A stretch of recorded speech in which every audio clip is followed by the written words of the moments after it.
I'll just start the live, sir. 1 second. Yes. Yes, sir.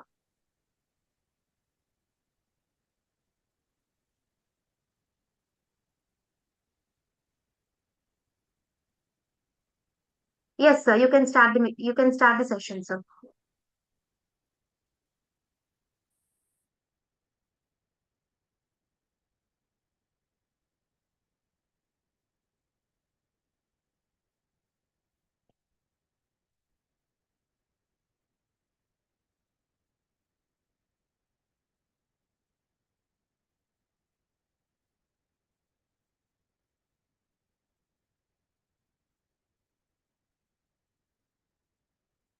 Hello, students. Hello, everyone.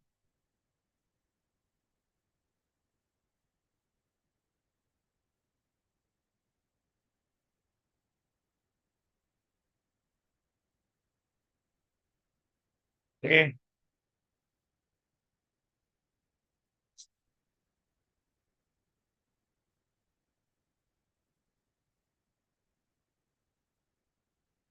All right. So we were doing transformations yesterday of functions. Yeah. Good evening, everyone. Good evening, Gayatri. Happy evening, Bhavna. All right. So we had a function yesterday. We were trying to plot a new function from the given function using transformations, using push and pull, pushing it up, putting it down. So if we look for an example,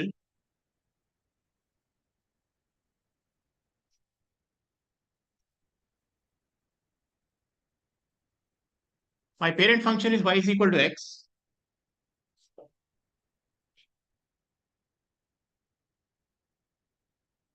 All right. So root 3x plus root 3 would be, this will give me the inclination of the angle, inclination of the line. Root 3 means tan inverse root 3 is the inclination with respect to x-axis. So that will give me 60 degrees. Y is equal to x makes an angle of 45 degrees. All right. So my parent function makes an angle of 45 degrees, but whereas this derived function makes an angle of 60 degrees. So this is my line making an angle of 60 degrees, and I push it up by root 3 units. So this is my new function. All right. Now let us see how we transform a function left and right. We have been pushing or pulling it down, up and down. Now let's see how do we push and pull left and right. All right. Now how do we mathematically represent that pushing of function towards left or right? I hope yesterday's class is clear. If at all you have got doubts, you please post it in the WhatsApp group, WhatsApp number, which you all have.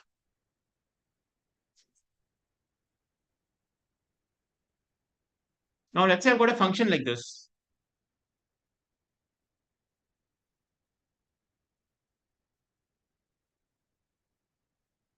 All right. Now at certain x,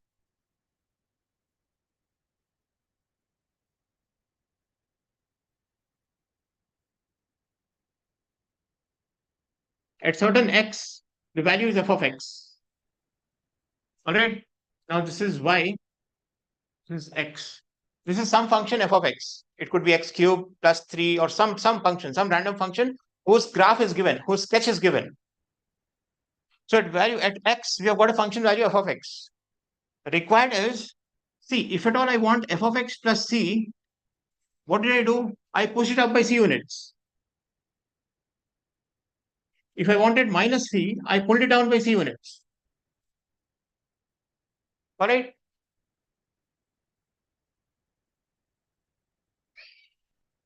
Yeah, Bhavna. C is nothing but some number. Let's say f of x plus 2. So I'll push this curve by 2 units upward or downward, depending on its plus or minus. So C is a variable which can be any number, any real number.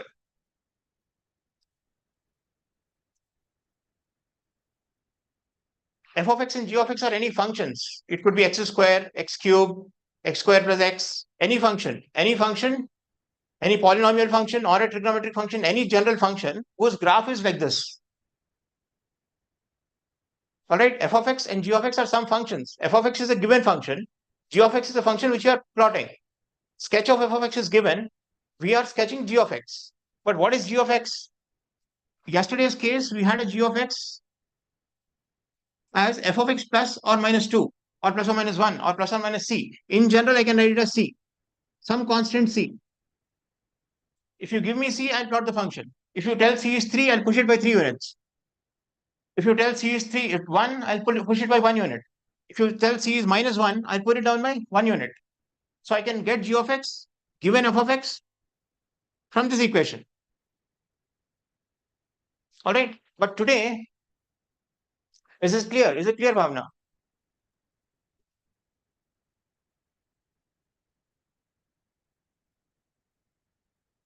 All right. Now,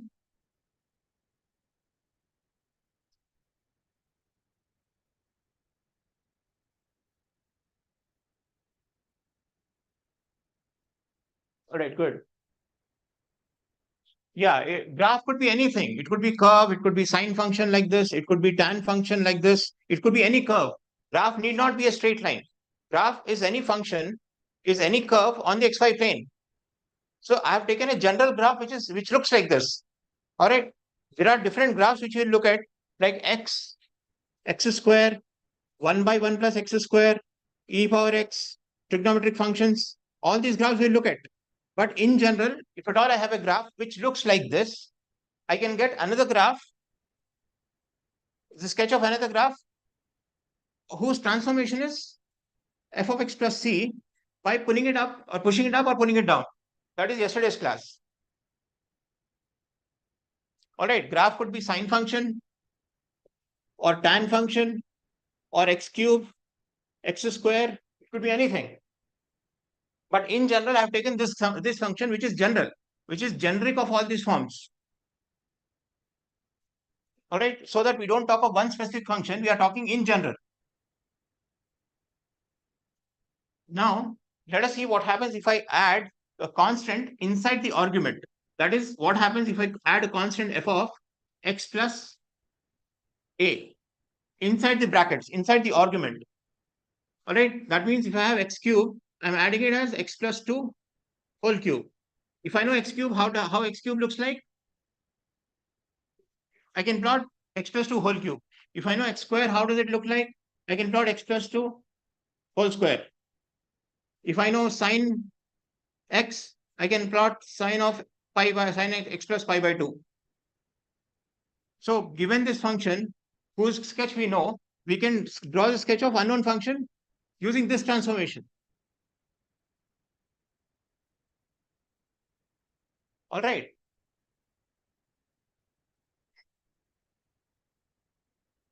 Now let us see what happens if I add is within the function, within the argument. If I add outside the argument like this, I have to push it up and pull it down. But if I add within the argument like this, at point x, value is f of x. But I have to plug that value, which is a units added to x plus a. So I'm going ahead in the x direction, a units ahead of x. So this is x, this is a, and this is x plus a. Now this value is f of x plus a. But where am I plotting this?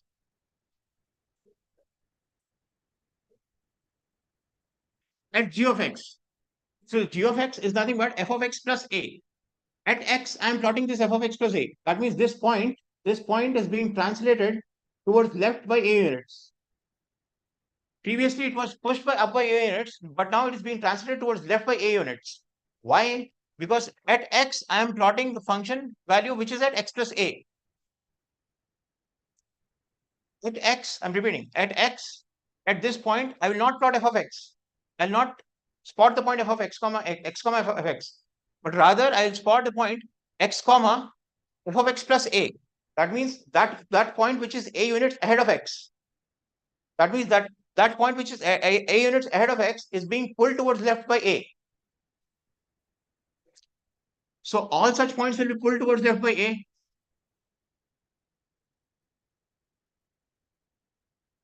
So we'll get a graph g of x, which is a graph translated f of x translated towards left, pushed towards left, or pulled towards left by A units or A naught units.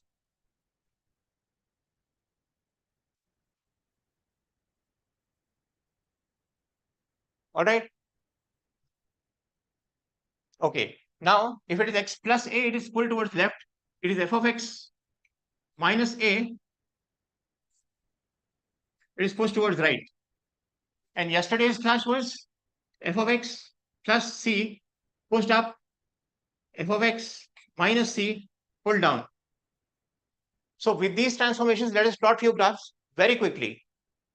For instance, so with these transformations, you have to remember all that you have to do is, if you spot a function being added, a constant being added to the function like this outside the argument, I push it up and down.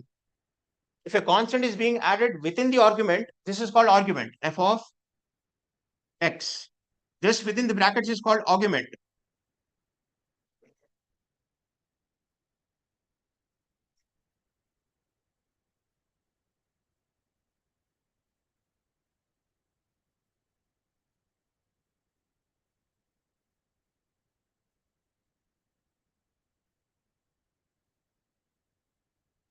Right? This is called argument. If a constant is added outside the argument, I push it up and down. Remember, if a constant is added within the argument, I push it left and right. Now,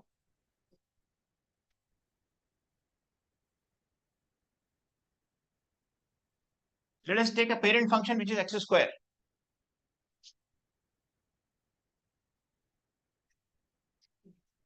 So x square looks like this.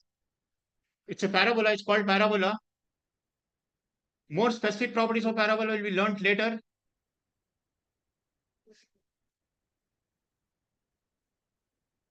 But sketch of parabola looks like this. It is an upward curve, cup-shaped curve, which looks like this.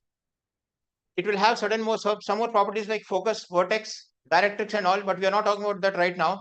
When we come across those, when we apply those, we'll talk about that. But right now, you just remember that x square looks something like this. All right.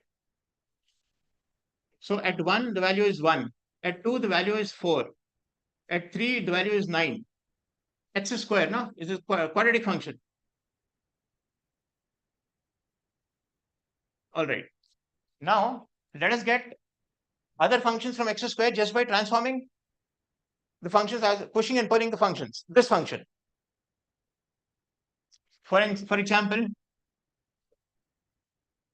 x square plus 2. How do we plot this? I've got x square. I push it up by 2 units. So this point which is at origin, it passes through origin. X square passes through origin. The point which is at origin is being now pushed to point 2. All I did was I pushed this graph upward by 2 units.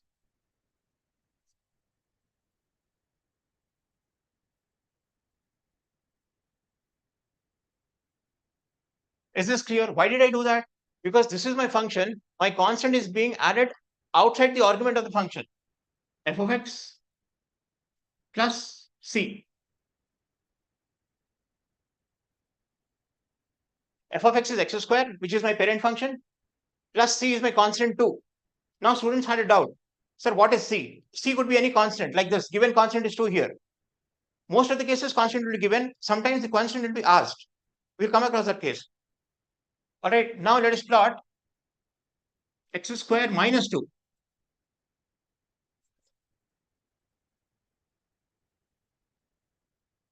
So how do you think x square minus 2 would be? Should I put it up, push it up, or pull it down?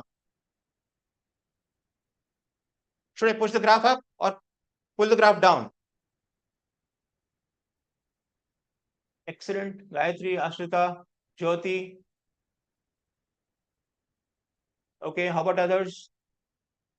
And students, See, these things are required for NEET as well. That's why I'm doing it in a common class. Once we deviate from NEET syllabus and enter into IIT syllabus, we will bifurcate the class. We'll separate the classes for NEET and IIT.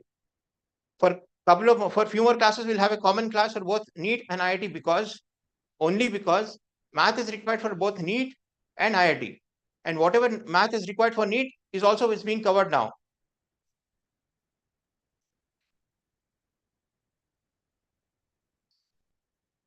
All right.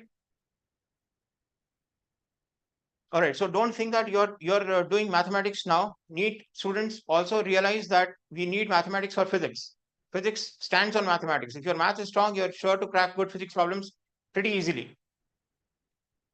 Right. All right. So what I do, x square minus 2 would be pulling it down.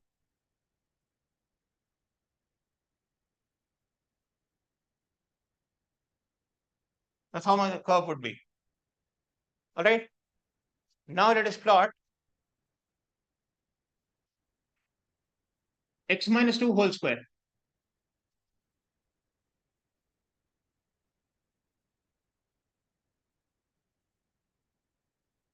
X square is this given parent function.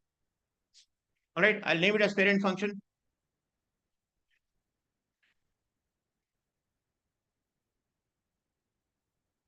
Why is it called a parent function? Because all the properties of this function are reflected here. These all the properties of this function are inherited from this function. Be it curvature, vertex, focus, directrix, anything. There will be certain changes, but still the structure will be the same. If it is a parabola, all these also will be a parabola. All right. So how do you plot x minus 2 whole square? Now note that if it is f of x minus a, f of x plus a, it is pushing it up, minus pulling it down, f of x plus a, pushing it left, f of x minus a, pushing it right. Now tell me whether I push it right or push it left. This function, x minus 2. I know x square. X square is given to you in the problem. You are supposed to plot x minus 2 whole square. So push it left or push it right. Look at these equations. If I add within the argument, left and right, outside the argument, up and down. Good, good. Excellent, Jyoti. Ashrita, excellent. How about others?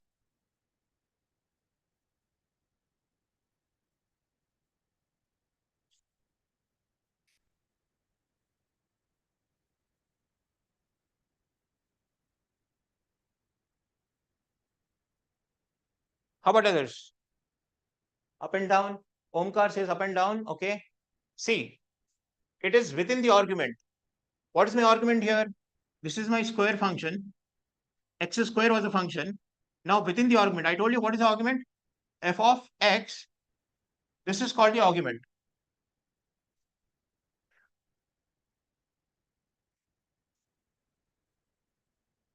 Within the argument, I'm adding 2. I'm subtracting 2.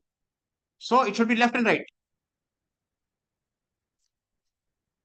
I've got x square x minus 2. I'm adding or subtracting a constant within the brackets, within the argument. So it should be left or right. Yes, exactly. Yeah. Fatima, the question is this. A parent function x square is given to us in the question. We are supposed to plot x minus 2 whole square.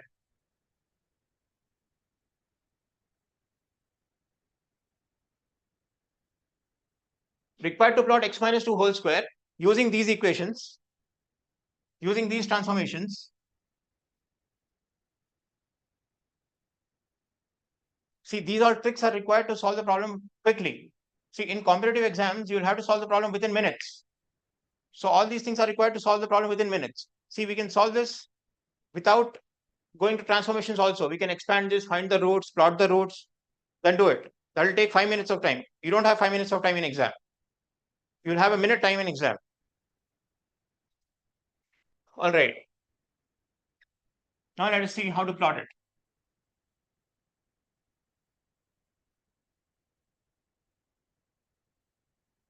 I've got x square as this. because it is within the argument x minus a, x minus 2, I push it towards right by 2 units. So if I got 1, 2, I push this graph 1 and 2. This is my x minus 2 whole square, and this is x square. What did I do? Whole of the graph, I pushed it towards right by 2 units. Whole of the graph. This whole graph as it is, I just pushed it towards right by 2 units. I simply pushed it without changing the structure of the graph. All right. So all the properties of this graph will be inherited by this graph, with the only difference that it is shifted by 2 units. All right. Now let us plot another one.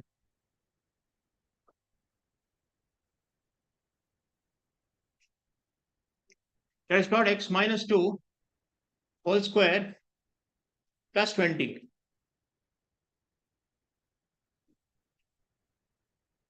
X minus 2 whole square plus 20. So what do I do? I've got a parent function x square, which is given. One constant is added outside the argument, one constant is added inside the argument.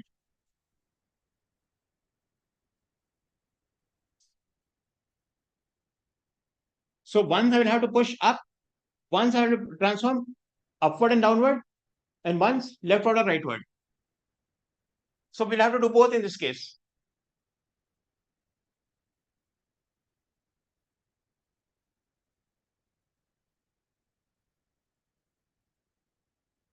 So this is x square.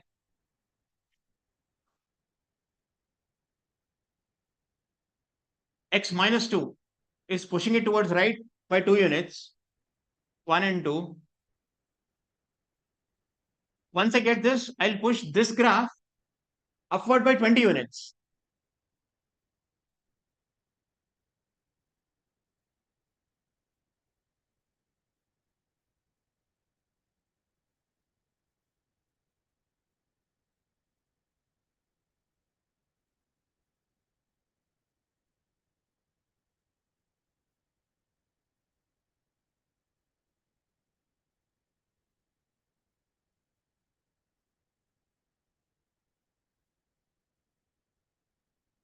Now this is 20.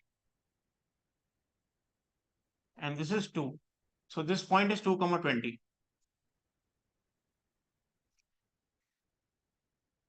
Yes, excellent. Up and right. Oh, there were answers here. I'm sorry, I didn't see this.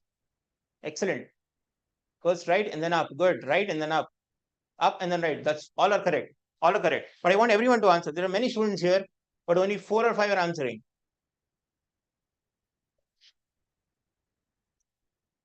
All right. Students, these tricks are required for you to quickly transform graphs in exams. Given a function, you will have to quickly plot the function and conclude results. That's why we are learning these transformations. These transformations will again be taught in mathematics later, but we'll require this in kinematics itself. That's why I'm doing it now. Okay, by the time you do in mathematics, it will be late. And that required for physics is little different. All right, tricks required for physics are little different than required for mathematics. And NEET students will not be taught this again. This will not be taught again because you don't have mathematics as a subject. So this will not be taught to you again. So please focus on it right now. And also same is the case with physics students also, MPC students also.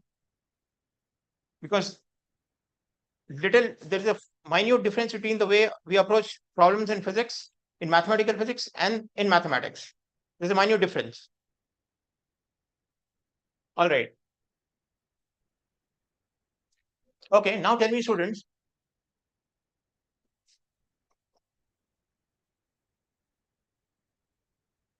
y is equal to x plus 2 whole square minus 20 or minus 10. Does it have real roots? Is the question. Does it have real roots?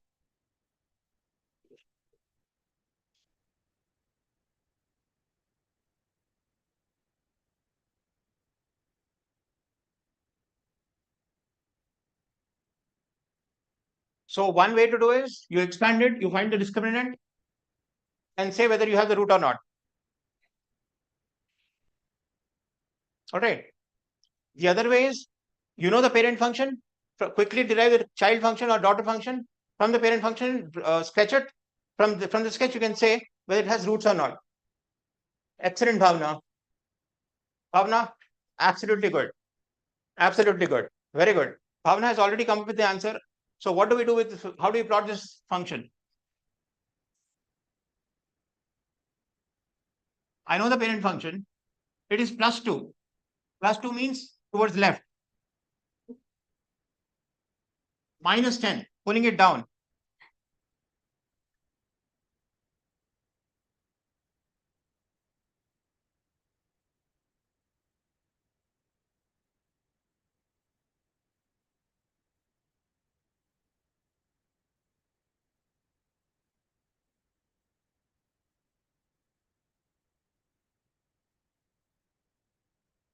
Minus 2 and minus 10.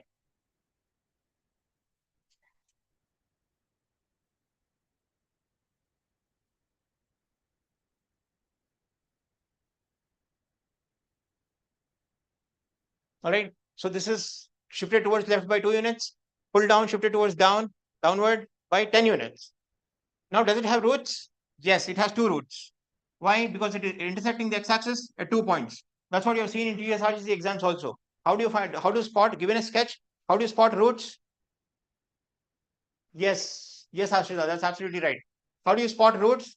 Intersection of the graph or the sketch of the graph, sketch of the function with the x-axis gives you roots. So these are the roots. Does this function have roots? Yes, it has only one root. My parent function has one root. It is touching x-axis at one point.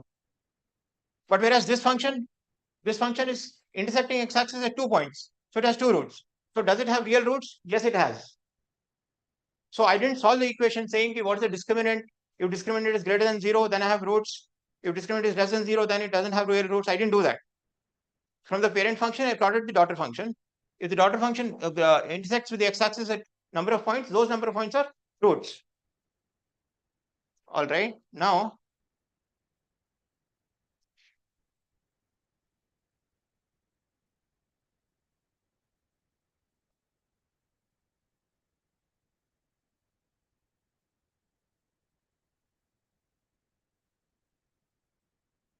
x minus 2 plus 10.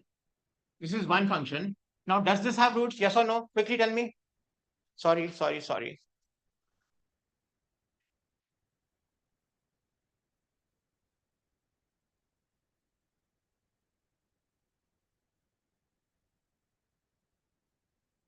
Yeah.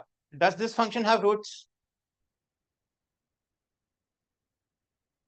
Quickly think and tell me. No. Sketch it. Just by looking at it, you cannot say that. Either you have to do the discriminant, which is time taking, or either you do the discriminant, which is time taking, or quickly plot the sketch and decide whether it intersects with the x-axis or not. If it intersects, you have roots. If it doesn't intersect, you don't have roots. Now quickly sketch the graph in your notes and then decide. I'll give you 30 seconds. Huh. All right, Bhavna says no. Let's see.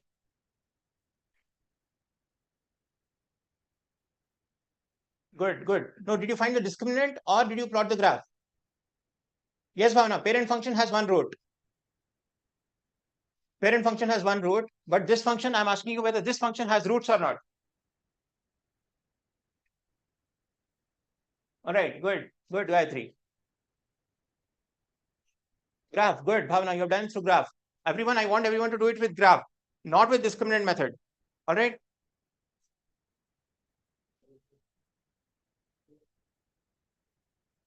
Good. Let's see. Let's quickly plot the graph.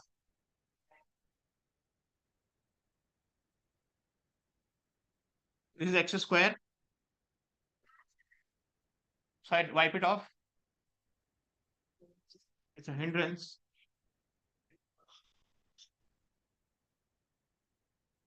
X minus 2 whole square. X minus 2 would be pushing it towards right. This is x minus 2 whole square plus 10. I push it up.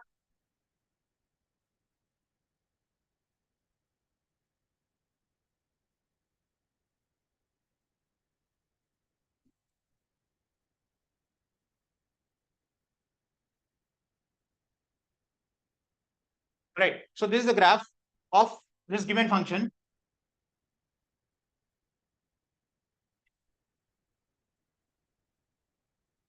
Now, does it intersect with x-axis?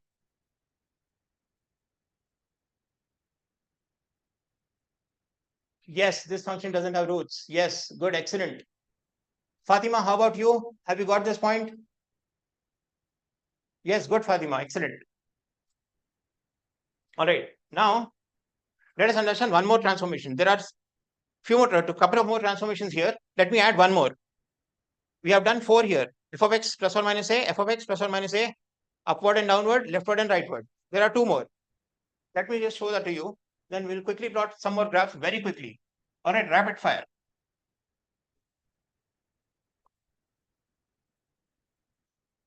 If given a function f of x,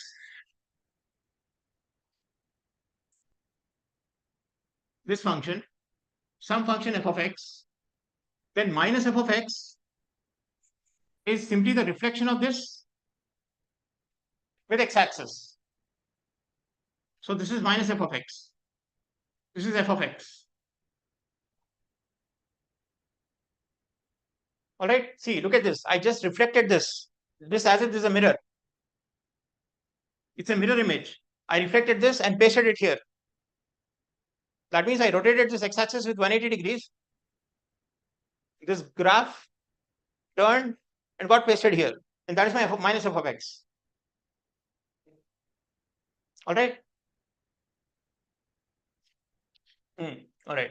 Now, there is one more transformation.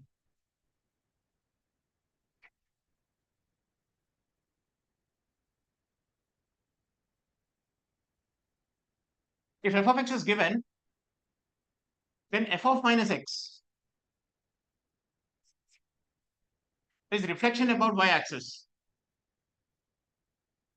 This is f of minus x. F of x is given to us. Minus f of x is reflection about x-axis. F of minus x is reflection about y-axis, as if y-axis is the mirror. So if I add 2 more points here,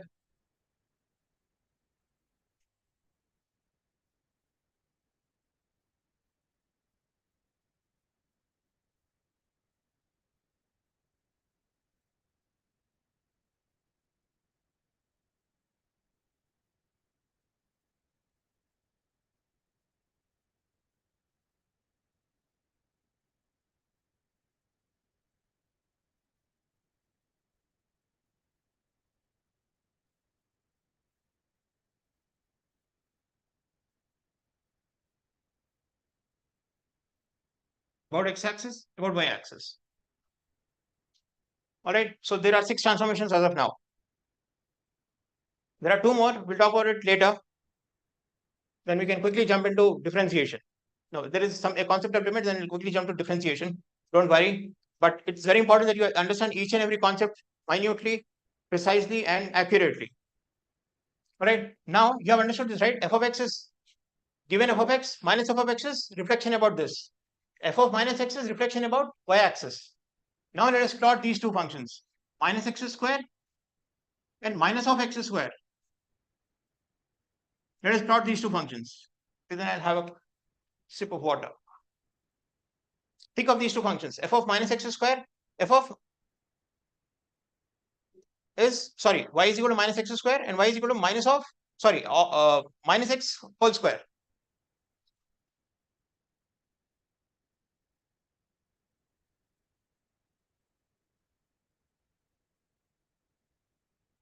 So I've got the parent function. What I do, this parent function is x square. I reflect this with respect to x-axis. So I get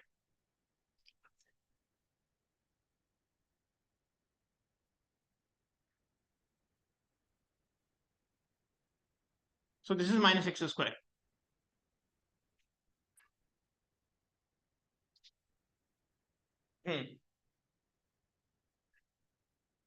Right? This is minus x square. Fine. Very fine. Why? Because x square parent function is reflected about x-axis. See, minus f of x is reflection about x-axis. Yes, good. Was that Ashrita? Good. All right. Now, how about minus of x whole square? That means I have to reflect this about y-axis. That means we have still not studied the properties of this function, parabola. All right. I'm telling you, we haven't yet studied the properties of parabola. We'll study that when we study 2D kinematics. But as of now, we haven't studied properties of parabola, but we've given a parabola which is symmetric about y-axis, a parent function x square, which is symmetric about y-axis, an upward curve, upward facing curve, opening up upward. Minus of that would be downward. All right. Is it clear? Now minus x whole square would be reflection about y-axis. So when I reflect this curve about y-axis, I'll get the same curve. I'll get the same curve. Right? When I reflect it about y-axis, I'm getting back the same curve. When I reflect this curve, x square about y-axis, I'm getting back the same curve. As it is, there's no change at all. But whereas minus x square, when I reflect this about x-axis, I'm getting a new curve, which is downward facing. But whereas minus of x square is same. How can I say that? I can write this as minus 1 whole square into x square. Minus 1 whole square is 1 into x square. See, which is the same function. Which is same function as this. But by reflection also I can say that reflecting is giving me back the same curve. Why? From the property geometry of the curve. It is symmetric about y-axis. If I reflect it about y-axis, I'll get back the same curve. Such curves are called even curves. Such functions are called even functions. Please note it down in the footnote, even functions. We'll talk about even functions tomorrow. Even functions. What is the even function? When I reflect the curve function about y-axis, when I get back the same curve, such a function is called even function. So mathematically, f of minus x is reflection about y-axis. I'm getting back the same curve f of x. Such a function is called even function.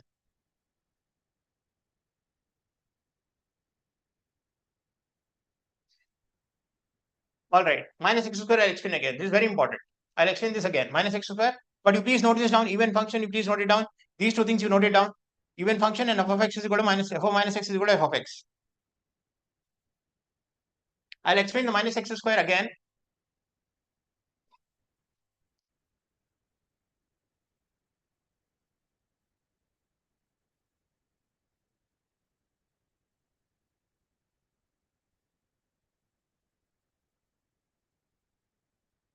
This is x square, a dotted function. Minus of this would be reflection about x-axis. So I'll get this function. If this is symmetric about y-axis, this is also symmetric about y-axis. All I did was reflected from here onto the downward portion of the graph, below x-axis. All that above x-axis got reflected below x-axis. All right. Okay. Now, this is minus x square. Now let us see minus of x whole square.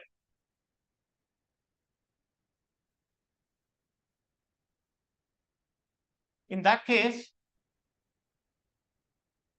I reflect this graph about y-axis because my f of minus x means reflecting the graph about y-axis. So when I reflect this graph about y-axis, this structure rotates like this, coincides with itself because this part is symmetric with respect to this part. So this part is symmetric to this part. So y-axis is exactly dividing this in two halves. So y-axis is the axis of symmetry. That means this part is mirror image of this part. Left side is mirror image of right side. Or right side is mirror image of left side. So when I reflect it, I'll get the same function again, which is x square. How do I see algebraically? minus x square, I can write this as minus 1 whole square into x square. Minus 1 whole square is 1 into x square, which is nothing but x square. See, I started with minus of x square. I ended up with y is equal to x square. So I'm getting back the same function. So whenever you have a function f of x and you plug in f of minus x, if you're getting back the same function, that means that minus is disappearing. Such a function is called an even function.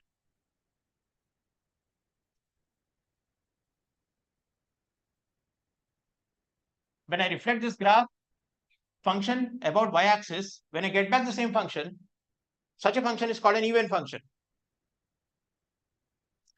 More general term for this is a line symmetric function.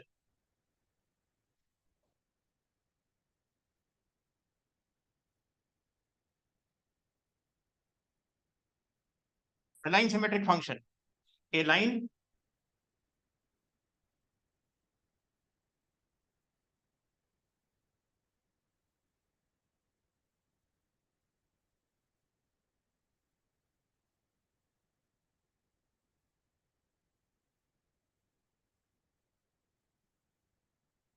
line symmetric function.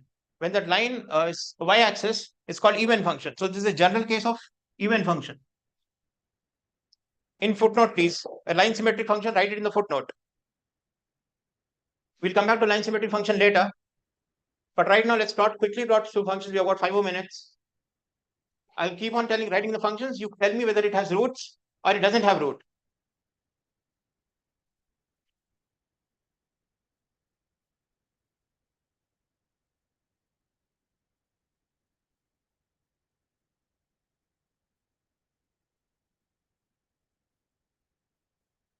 Square. How do I do? How do I plot this function? What do I do?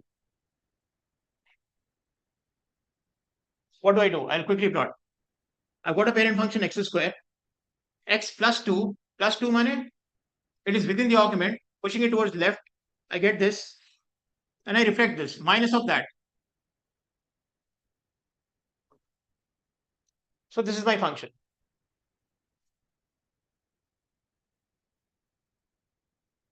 So this is minus of x plus 2 whole square. It has one root. My parent function has one root. I just translated it along x-axis. I didn't shift it up and down. I just reflected it about x-axis.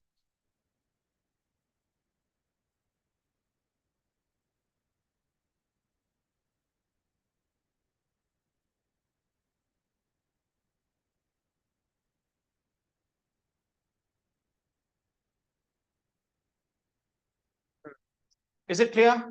All right, I'll quickly give you another function. Minus 1. Does it have roots? Does this function have roots? Yes or no?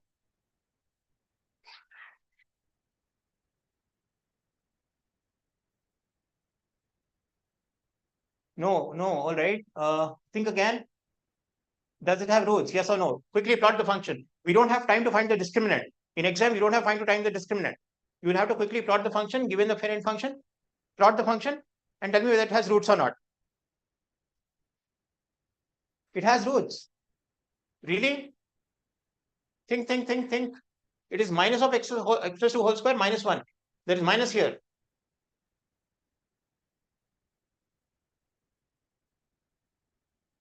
Okay, let me plot it. I'll first go plot the function x square, which is this. Then I plot function minus x of minus square, minus of x whole square, minus x square. This is the function. This is minus x square. Then I will plot this one, x plus 2 whole square. So I'll push it towards left by 2 units. This is 2, minus 2. This is 2 units. I push it towards left by 2 units. Now I'm putting it down by 1 unit.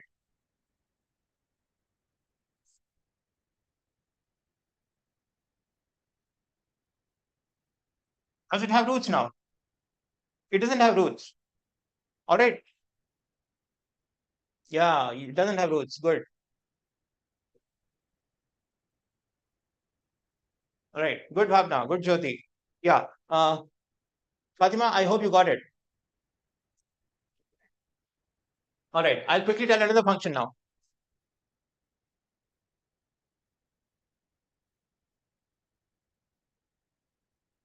Y is equal to x plus 1 or x minus 1 whole square uh, minus x minus 1 whole square plus 2. Hmm. Now, does it have roots? And if it has roots, how many roots? 1, 2, 0. 0, 1, 2. How many rows does it have? We don't have time to find the discriminant, students.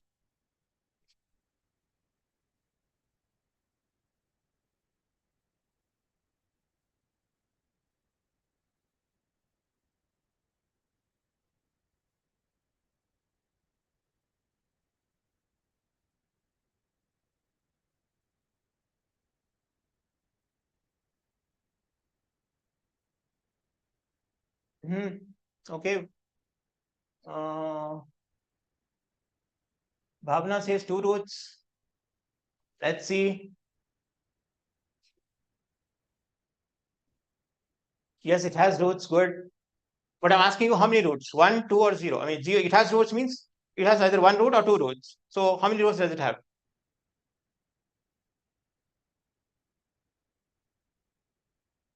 See, these transformations will take a little time, so that's okay, but you're all doing good. Trust me, you're all doing really good. If you keep up with this pace, you're sure to crack really good exams with a good rank. But trust me on one more thing, YPC students also need this. It is here where they lag behind from the other competitive candidates. So how many roots does it have? 2 roots. All right, Gayatri says 2. Bhavana says 2. Let's see. Fatima says 1. Omkar says 1. Okay. See, let's see who is correct.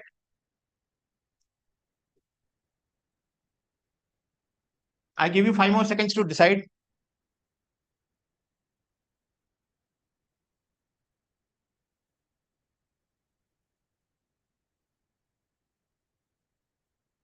Ashita says 2. All right, let's see. See, I've got x square. Then what I do minus x square. Minus x square would be this way. I wipe this off. This is to be shifted towards right by 1 unit because f of x minus 1 within the argument, x minus 1. So I shift this towards right.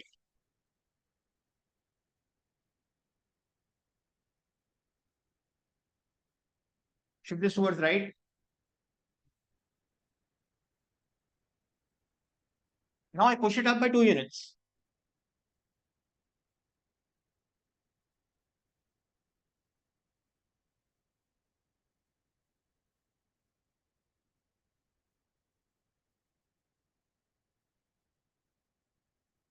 Hmm. So does it have roots? Yes, it has roots. These 2 roots. And there are 2 roots. Look at this. If it were to touch over only here, then it would have 1 root. This way, parent function. Note one thing, if the parent function is just translated horizontally, it will have only 1 root. If it is translated vertically, then there are chances of it having 2 roots or no roots. Only these 2 possibilities. Once it is translated vertically, it will either have a chance of having no root or 2 roots. It cannot have 1 root. Once you see a vertical transformation, vertical push, it is sure to have a root, 2 roots or no root. All right. Hope this is clear. Is this clear, students?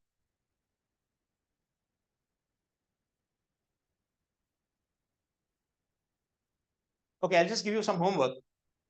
All right, good, Fatima.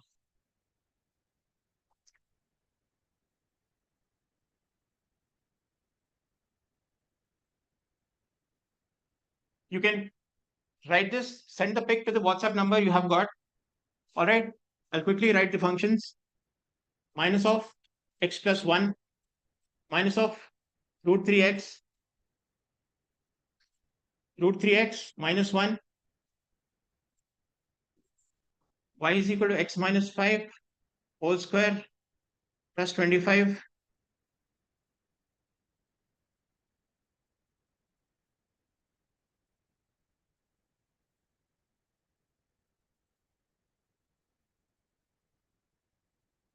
Now I've got x square, sorry, x minus 1 whole square plus delta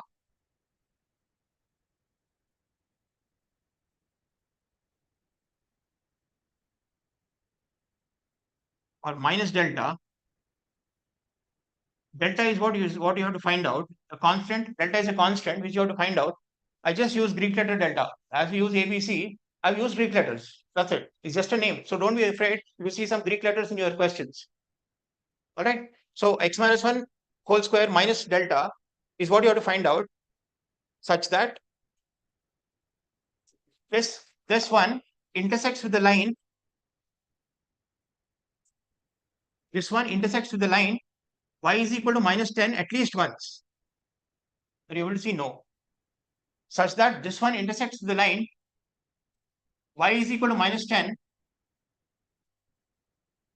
at least once. So this is y is equal to minus 10, a constant coordinate line passing through minus 10. This is origin. This curve should intersect this one at least once. So what should be delta?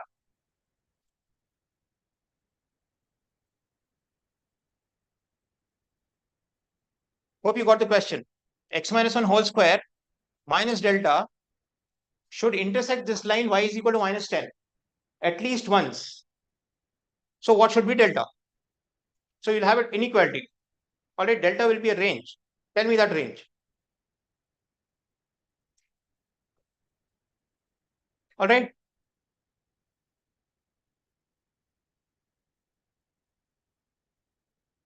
Yeah, y is equal to minus 10 is what it has to intersect with. So I have to find out delta, value of delta. So delta should be what? Such that this curve should intersect with this line at least once.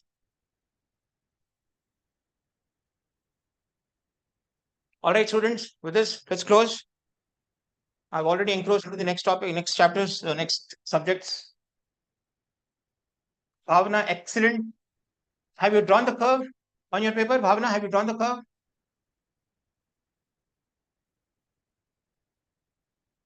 Say yes or no. Bhavana, have you drawn the curve in your paper?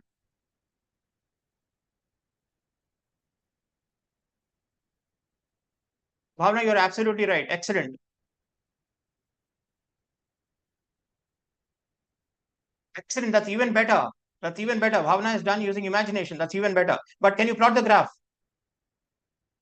Ultimately, we have to do it in mind's eye, students. That's the target. We have to do all this transformation in mind's eye. నేను ఇప్పుడు board మీద చేస్తున్నాను కానీ we have to do it with mind's eye. ఒక equation ఇస్తే ఆ equation నుంచి చూసి లాస్ట్ గ్రాఫ్ వేసేయాలి. ఆ లెవెల్ రీచ్ అవ్వాలి మనం. Excellent, Bhavna. I really appreciate Bhavna. Excellent. Absolutely good. Absolutely great. All right. So that's our target. We should be able to draw all these things with mind's eye. If I give you an equation, you should be able to do all the transformation in mind's eye and write the final result on the graph paper. All right. Just as Bhavna has done. All right. With this, let's close. Thank you all, students. See you tomorrow. Excuse me, madam. Yes, Chandrika, sir. ma'am. Yes, sir. Yes, sir. Thank you, ma'am. Yes, sir. Thank you, sir. Now, I would like to invite Prachi ma'am to continue the session. Hello everyone. So yes, so everyone just you have every day you have to start with just close your eyes, take 2 deep breaths, and whatever you have learned before, just keep it aside and come to chemistry class. And mark your attendance in the chat box, and then we will start. So okay, okay. So now I'll be sharing my screen. So you just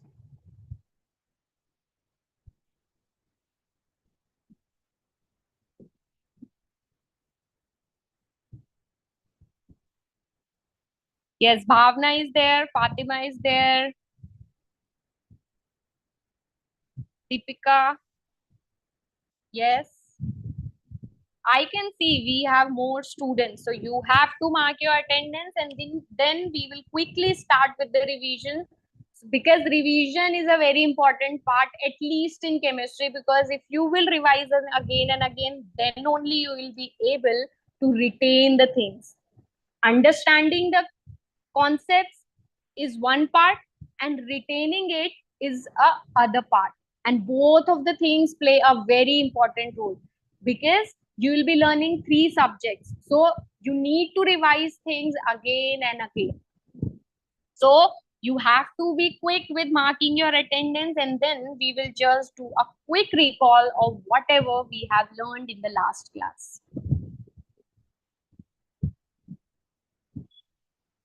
Yes, Ashrita is there.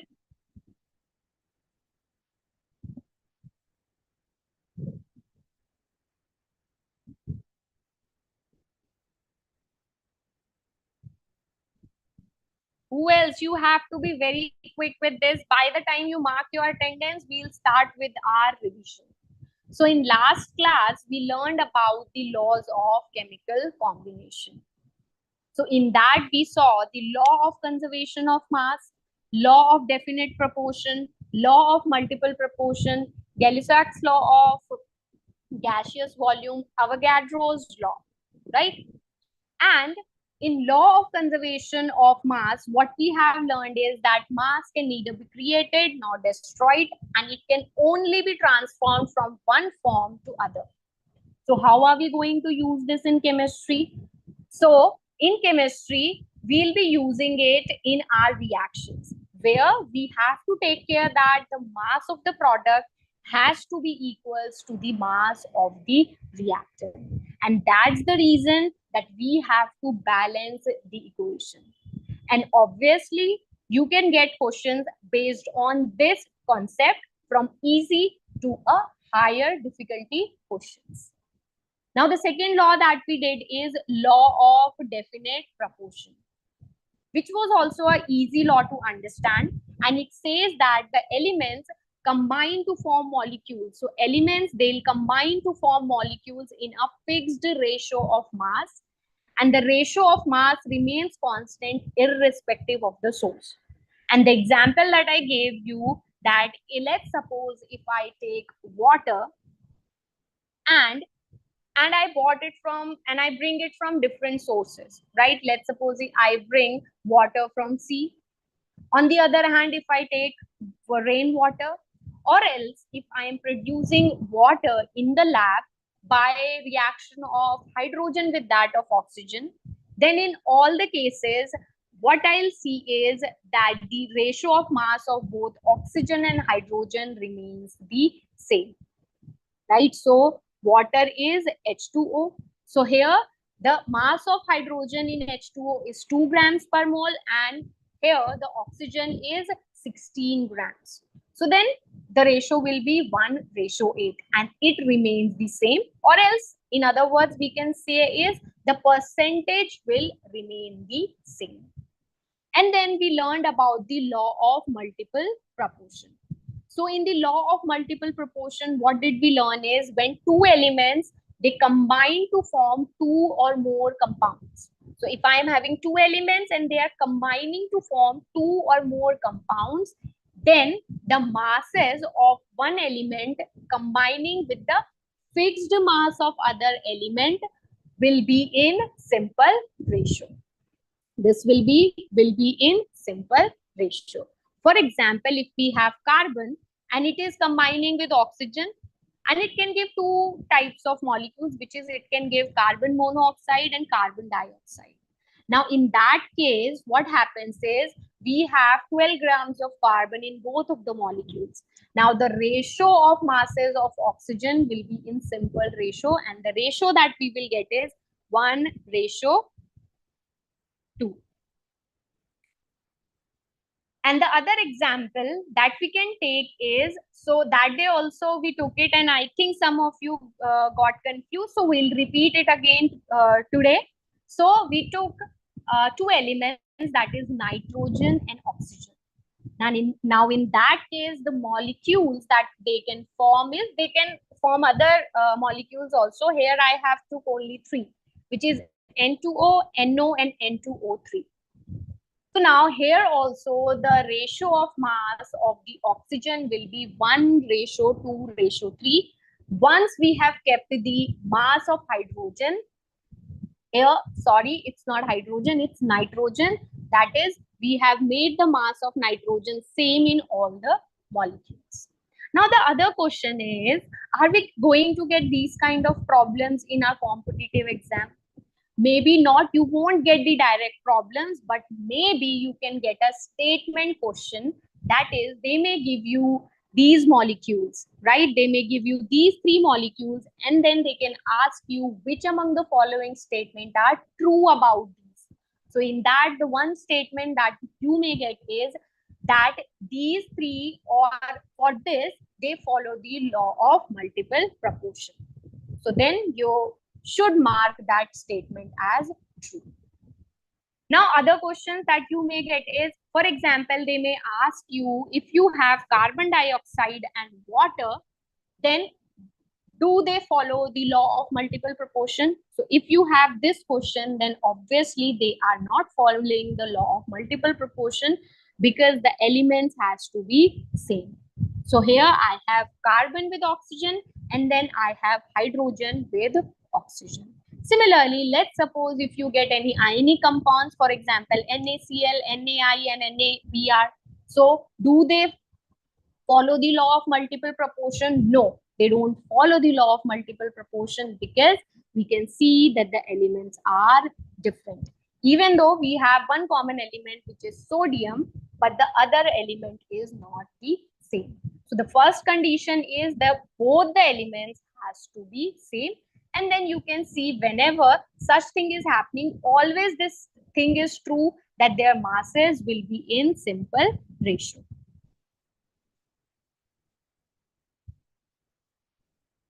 Now, so I'll be taking your questions at the end. So before 10 minutes, I'll be taking your questions for sure. So first, let's quickly finish the other concept that we have to learn, the new concepts, and the one that we did in the last session. So now Gay-Lussac's law of gaseous volume. So in this, what it says is that the gases, they combine in simple ratio of their volume.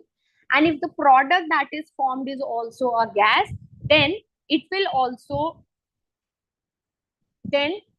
also be in simple ratio with reactants. And these laws we will get more clarity once we will learn about moles and stoichiometry. So these things will be clear. These are just the laws when people didn't have much idea about how the molecule is or what are the atoms. So these are just based on the experiments. So in both, you can get just a statement, or you would be asked to write the definition. So yes, you should know the definition so you can revise them. Now the last law that we learned about is the Avogadro's law.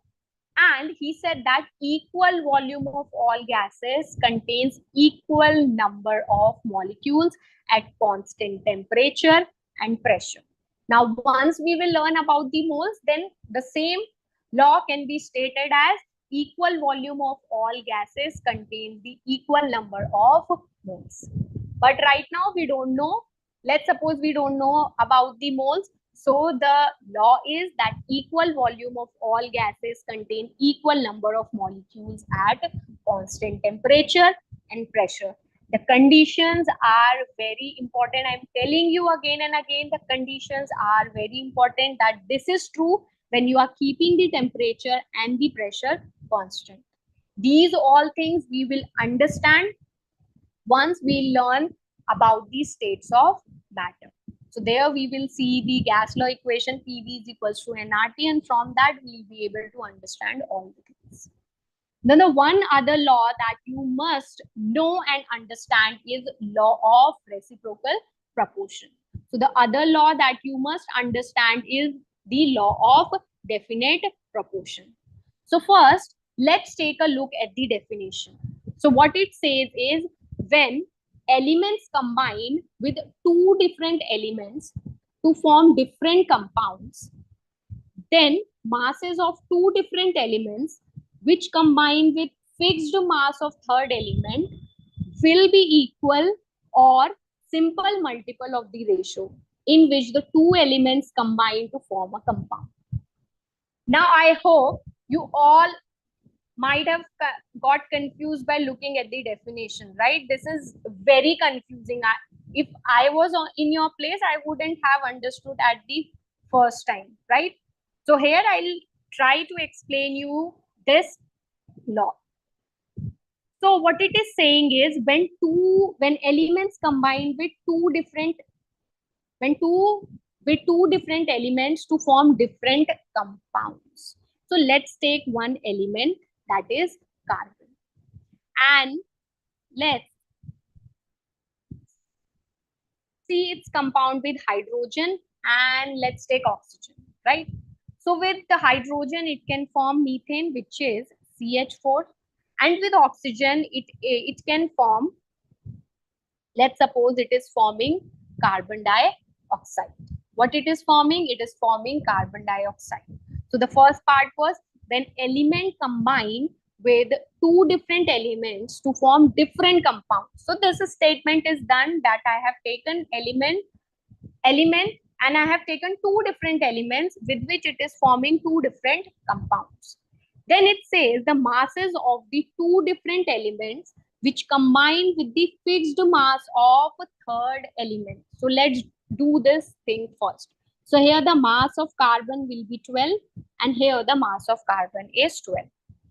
And the mass of hydrogen here is 4 and here the mass of oxygen is 16 into 2, that is equals to 32.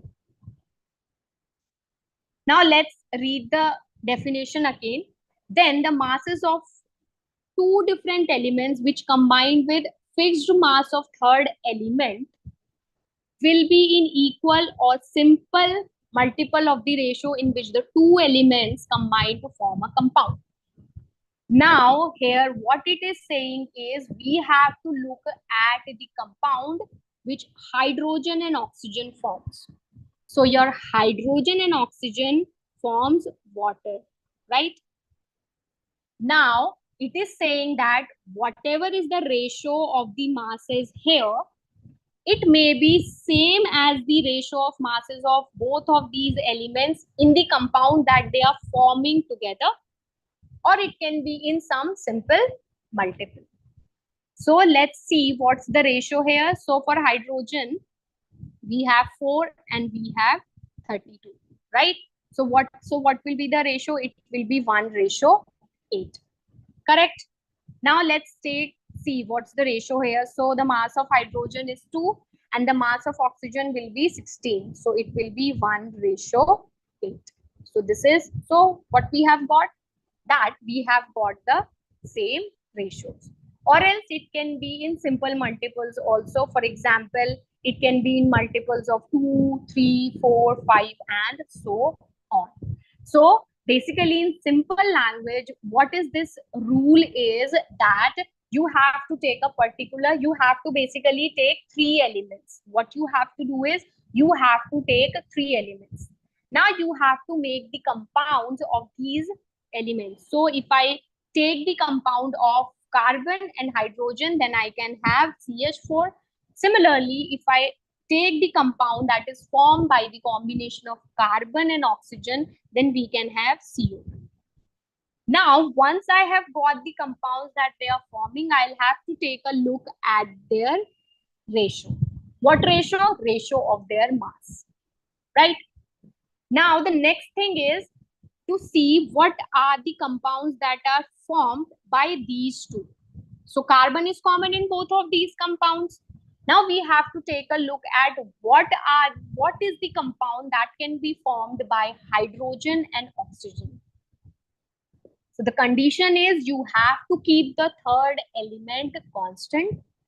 So the compound that I can get is H2O. Now I have to take a look at the ratio of their masses in this compound, which is H2O. And here, as I have shown you, here also I have got 1:8, and in this case also I have got 1:8.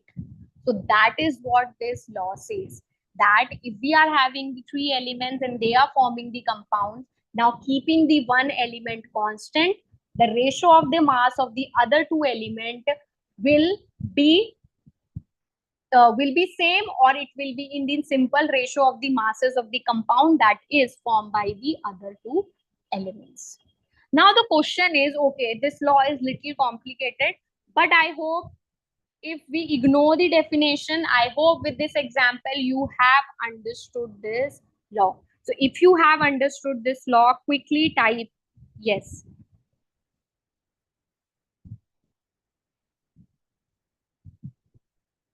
So if you have understood this law, so quickly type yes, and then we will move with the questions. So now you have to note these down, and you have to see which among the following is following the law of reciprocal proportion. So this is the law that is reciprocal proportion, and these are your questions. So you can note down or you can take the screenshot, and then we will be discussing them in the next set class. So once you have noted it down or you have taken the screenshot, we'll move ahead. So I'll just read them out. So in first example, we have water, NO and NH3. In second, we have N2O, N2O3 and NH3. In third one, we have SO2, CS, and this should be CS2. And we have SO3, then we have water, H2S and SO2. And in fifth one, we have PH3, P2O3 and P2O5. So I'll give you a hint what you have to. So these are the kind of questions that you may get. You can get the group of any molecules, and you could be asked that whether these follow the law of reciprocal proportion or not. So you have to try these questions out. And now we will move on to the next topic, which is the atomic mass. So if you have noted it down, then type yes, and then we will move ahead.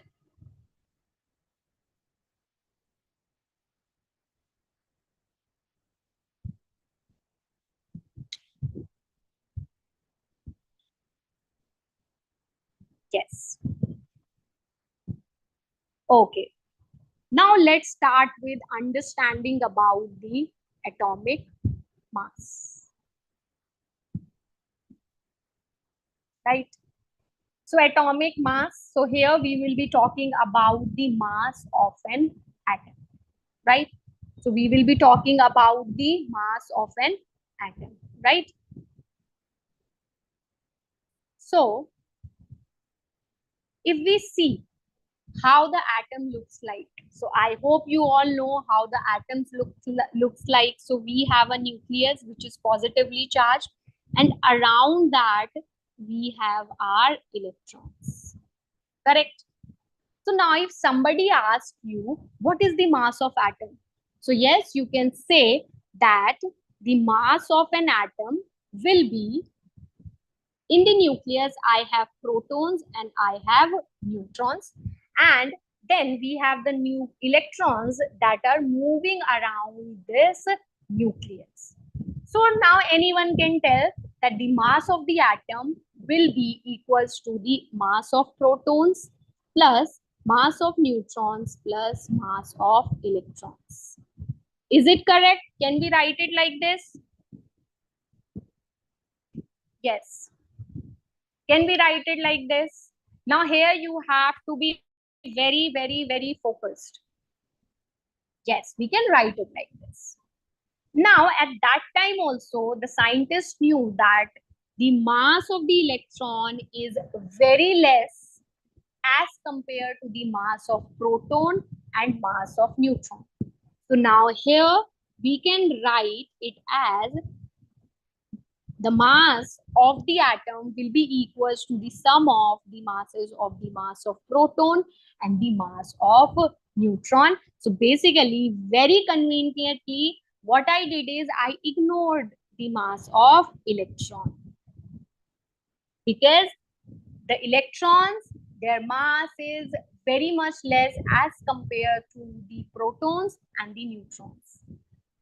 How less? So protons, they are around 1800 times heavier as compared to the electrons, and we take the mass of proton and neutrons approximately equal. They are approximately equal, but to be specific, the mass of neutron is little more as compared to the mass of protons.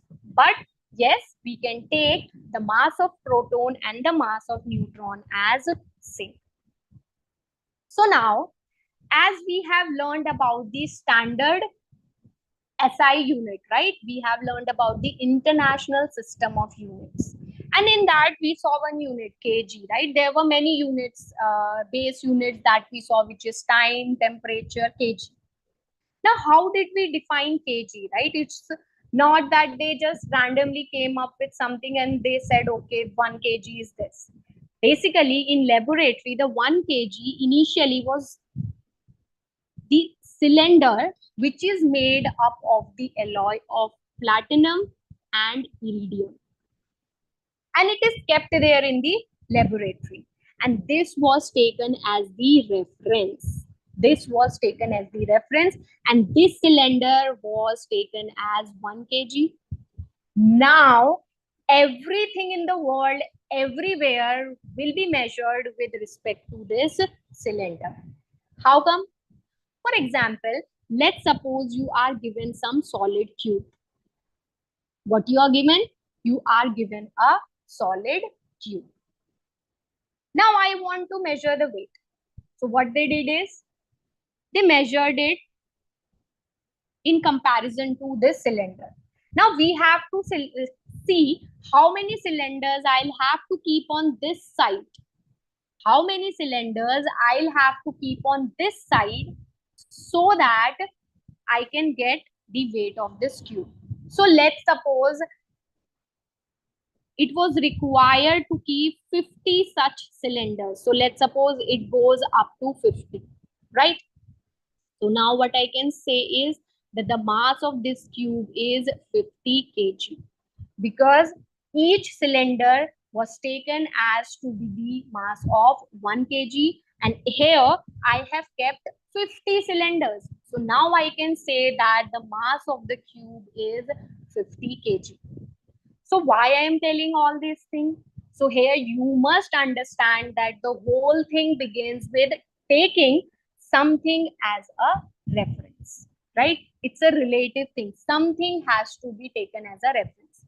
For example, when you are in your class, right, the most intelligent student, the most active student is taken as a reference, right? Every time you will be said, okay, he got 95 marks, then obviously you can also get a 95 marks, or your marks is this much less or this much higher than him or her, right? So in the same way, initially, this is how the weight is measured now also. So something is being taken as a reference. Now when it came to the amount of substance, then the reference was taken as carbon 12 was taken as a reference. So here everything was compared with the 1/12 of mass of carbon 12 atom. So this was taken as the reference. That is the carbon 12 atom. 1/12 the mass of the carbon 12 atom. This was taken as the reference for measuring the atomic mass. Now from here, we can write the mass of other atoms. For example, the mass of sodium. Yes. Now you have to tell me very quickly what we will be writing for the sodium. So I hope you know what is the mass of sodium according to the periodic table. Yes. And then we will learn how everything is related, how AMU is related to gram, how the mass in AMU is same as the mass in grams. So all those things we will learn. But here quickly you will have to tell me what will be the mass of sodium. So we are getting very different answers, right? 22 and 23. Fatima is saying 23. Bhavna is saying 22. Where are other people? Where are other people in the class? Yes, Rakshit. What will be the mass of sodium? And then you have to write it for oxygen, and similarly you will have to write it for nitrogen.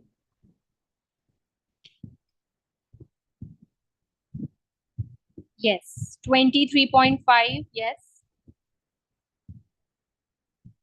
So we will take it as 23. So it is 23 times heavier than, so as we were comparing, so just imagine that example that we were taking a cube and then we will comparing how heavier it is, right? Compared to those rods, right? So similarly, Na, the mass was 23 times than 1 by 12 into the mass of carbon 12 atom, right?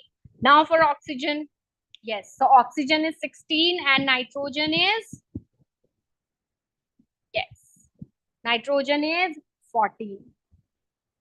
So only Bhavna and Fatima is active in the class. Where are other people? You also have to answer the questions that I am asking. So now I think I'll have to take the names. Yes, Deepika has also answered for sodium. So Deepika, what will be the answer for oxygen and nitrogen? These are very simple questions which you should know. So it will be 16 and this will be 14. So again, we will be writing 1 by 12 into mass of carbon 12 atom. And this also I'll write as 1 by 12 into mass of carbon 12 atom. Now, is it the story getting interesting? So, are you enjoying learning about the atomic mass? How did the things started and how did we come up with mole? And then we will see how did we go to the grams. So this is how the things started. So here the reference that was taken is the 1 by 12, the mass of carbon 12 atom. So they took this and then they compared everything with 1 to mass of carbon 12 atom. Why should we take that only? yes. Why should we take 1 by 12 into mass of carbon 12 atom? So that's the reference they took at that time because yes, in starting they started with other atoms also. Like they took things with reference to oxygen also. They took things with reference to hydrogen also. But they were getting the discrepancies according to that. So the atom that they choose is the carbon 12. And then further we will see why they took 1 by 12 and the other things. Yes, surely we'll be looking at that also, like why, from where did we get the 1 by 12? Okay.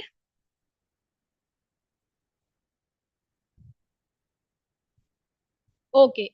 Now, instead of writing this again and again, so see, it's similarly like that's why I explained you about kg, right? So kg, how it was taken. So depending on the properties and other things, what they did is they took one cylinder which is made up of the alloy of platinum and iridium, right? So that was initially taken as the reference. In the similar way, depending on n number of factors, what they chose is that instead of choosing any other element, we will take carbon 12 as the reference, right? Where now you will see. So now how can I write this? This now can be written as this particular thing, which is 1 by 12, the mass of carbon 12 atom, it will be written as AMU, atomic mass unit. So this can be written as 16 AMU and this can be written as 14 AMU. I hope now this much is clear to everyone. Then we will move further.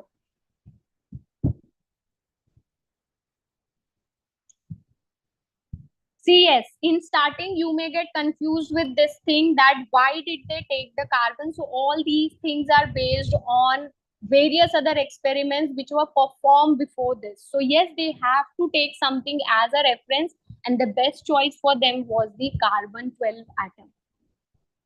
So yes, to make it simple and to make the everything simple, so they took carbon 12 as a reference.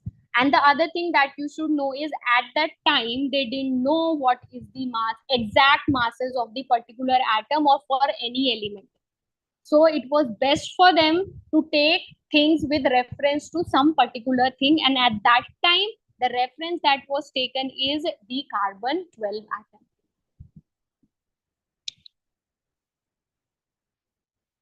Yes. Now we have got 23 AMU, 16 AMU and 14 AMU. So now I hope now you know what is AMU. So this is 1 AMU. Now let's pick any element from here. So we'll take nitrogen, right? So what we will do is we will take nitrogen. So nitrogen, correct. So now tell me what will be the number of protons, what will be the number of neutrons, and what will be the number of, so we can skip the electrons, right? Because anyways, we are not taking them in the atomic mass. So here now we'll see how and what is the relationship between, so now we will see what's the relationship between AMU and gram. Yes, quickly tell me what is the number of protons and neutrons in nitrogen.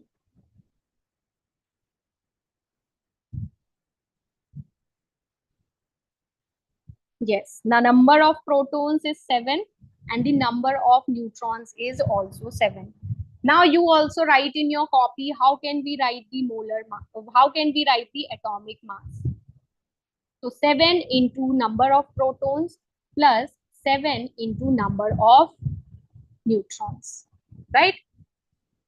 Sorry, mass of protons, right? 7 into mass, because we already know the number, it is 7, right? So we have to multiply it with the mass of proton and the mass of neutron.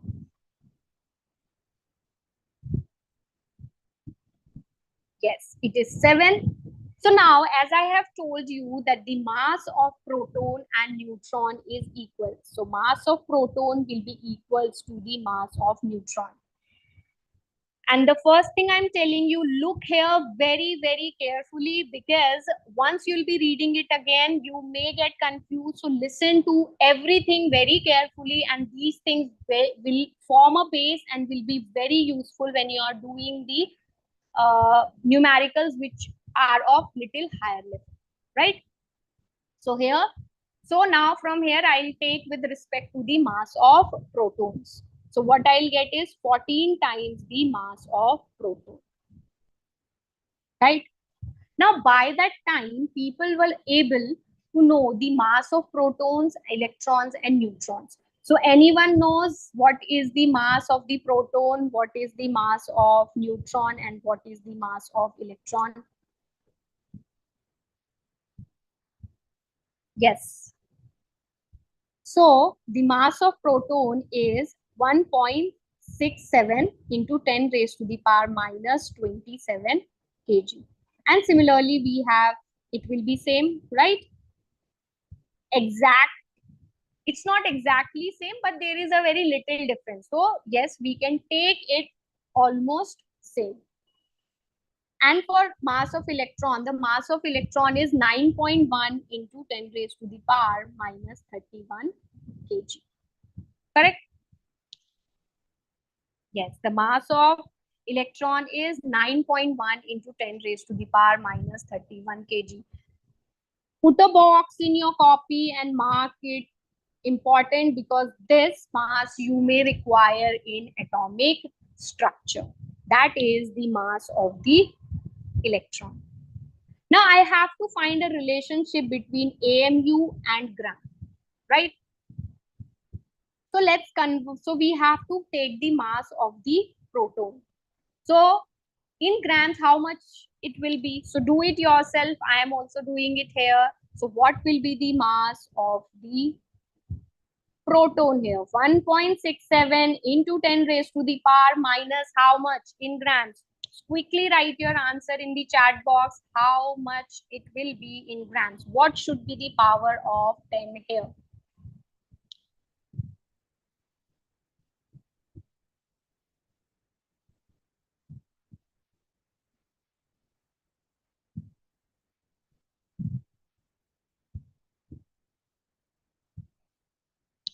We'll be coming to a very interesting number from here. So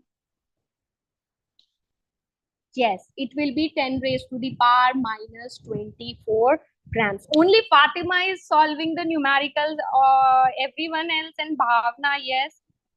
So what about others? What about others? So as you know that in kg, how many grams do we have? 1000 grams. So we'll multiply this with 1000. So what it will be? Minus 27 into 10 raised to the power 3. So minus 27 plus 3, it will be minus 24. So these are the calculations that you have to do, and it is expected that you know how to do these calculations. So don't sit there wondering that what should be the value. Yes, Fatima, I was not asking for electron. You gave it, that is good. But here we are looking at the mass of proton because that is what is required here. And from here we will see from where are we getting that number, which is for the mole, right? That's why we are learning this whole story. So now this value in AMU is equals to 24 grams is equals to 14 AMU. Do you agree with me? If you agree with me, then we will move to the next step. That's what we learned, right? The mass of nitrogen is 14 AMU. If you agree with me, then we will move to the next step.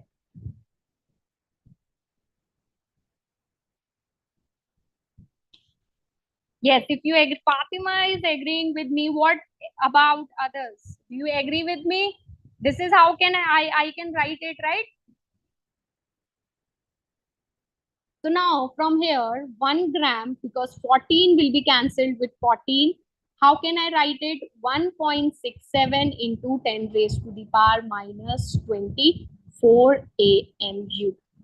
Now, if I calculate this, what I'm doing is, if I calculate this, what I'll get is, I'll get this equals to 6.023 into 10 raised to the power 23 AMU.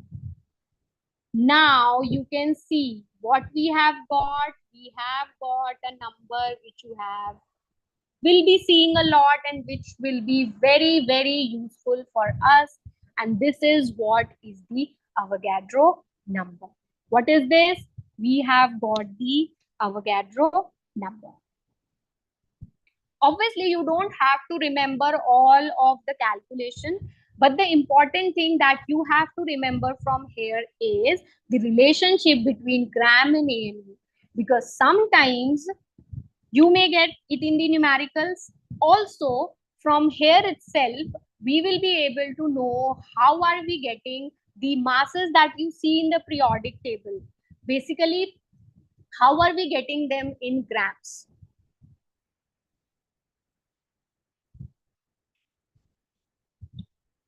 So this is what is the Avogadro's number, which is denoted by Na, which is denoted by Na. From here, we will get from, yes, this is the confusion that I'll clear. Like, yes, that's how they got the value, right? It's not some random number that they took. Okay, for 1 mole, we have to take 6.023 into 10 raised to the power 23. So that's how they have arrived with this number, which they related with the amount of substance, because 1 gram will be equals to 6.023 into 10 raised to the power 23. And then, yes, of course, we'll learn about, because this is what gives me the value for mole, right? So now focus here. As we will move forward, you will get that clarity. Why are we even learning this thing? That is the relationship between gram and AMU. Because the whole objective of learning all of this is that how am I getting the masses of the compound in grams, right? Here, I am writing the mass for one molecule, or I may be writing the mass for one atom. But that's not how the things exist in reality, right? We have to give the masses in grams. So as you can notice that many of you have given the answers in gram per mole. So how did we come up with that value? Right? Because initially the masses were given with respect to carbon and the units were AMU, and that is for the one atom. How did we get it in grams? Right? That's what we have to learn. So now from here, what I can write is 1 gram is equals to Na AMU, or you can write 1 AMU will be equals to 1 upon Na gram. Just mark it and keep it. We'll be using it to find the molar mass in grams. That's the mass you have in the periodic table. Even though the numerical value is same, but the units are totally different.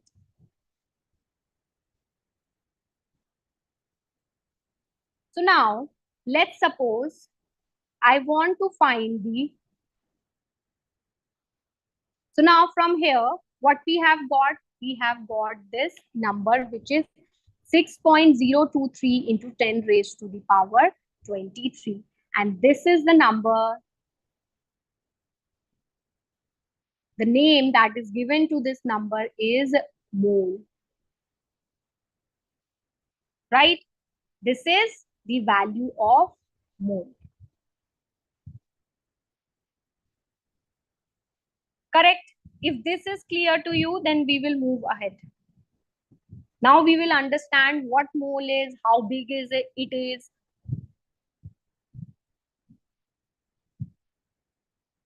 So the mole represents these many number of particles. These many number of particles. These particles, they can be molecules, they can be ions, they can be proton, electron, neutron, or they can be atoms. We can have any particles, right? If I am taking helium, then the particle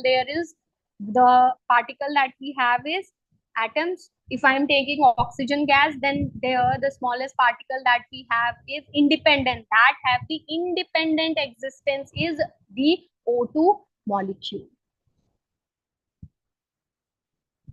Yes, 1 mole equals to 6.023 into 10 raised to the power 23.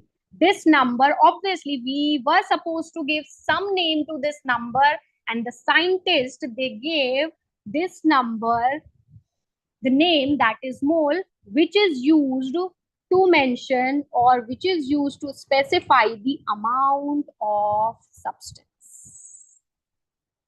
This is the number, that is 6.023 into 10 raised to the power 3 is 1 mole. This is the number that we will be using in chemistry a lot for specifying the number of particles in any compound. So now here we will be learning about moles, right? Now before that, okay, so see, particles. In particles, we can have molecules, we can have ions. So I'll write it very clearly. So we can have molecules, we can have ions, this can be protons, particles can be protons, they can be electrons, or they can ask you what is the number of neutrons, they can ask you what is the number of atoms. Now, what you have to do is try out to find out the atomic mass of oxygen. Try this out in AMU, right? So, mass of one atom of oxygen is 16 AMU, right? Now anybody can tell me what will be the mass in grams. How did we get it in grams? So you have to try this out by using this relation, right?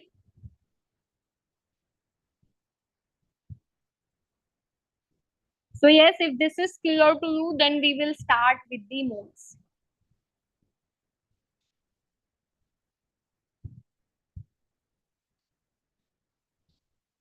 And there we will try to learn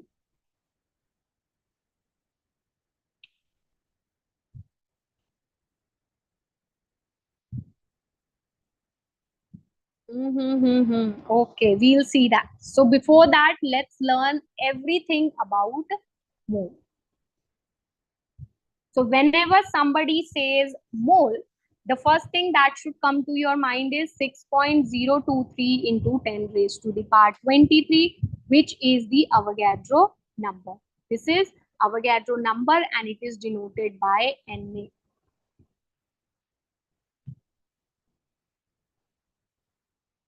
So the name is simply given in the honor of the scientist, right? We learned that Avogadro law, right? So in his honor, this value has been given a name as Avogadro number. So yes, in our next class, we will be learning about the mole, which is this number, that is 6.023 into 10 raised to the power 23. And from there, we will be learning about molar mass and everything. And whatever doubts you have, you can ask in the group.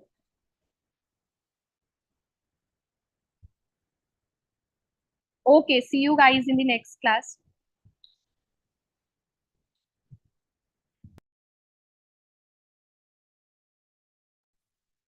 Thank you, madam. Now I would like to invite Gurvinder sir to continue the session. Hi. Hello, am I audible? Yes, sir, you're audible. Okay, ma'am. Yes, sir. Hello. Good evening, everyone. How are you? Hi, good evening. Hello. Sir, your voice is a Gayatri. little bit low. Hello. Hello. Yes, now it's Hello. fine. Okay. Hi. Bhavna, Gayatri, you all were there yesterday also. So I'll just share my screen and start. So yeah, these were the problems I had given for homework. Has anyone solved these? Bhavna, Gayatri, Rakshit, you were also there yesterday.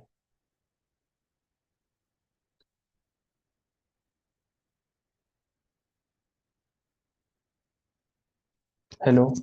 Has anyone solved these problems?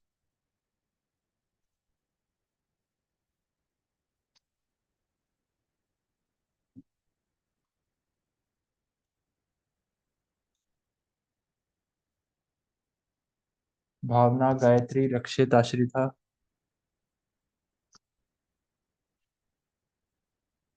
Please let me know.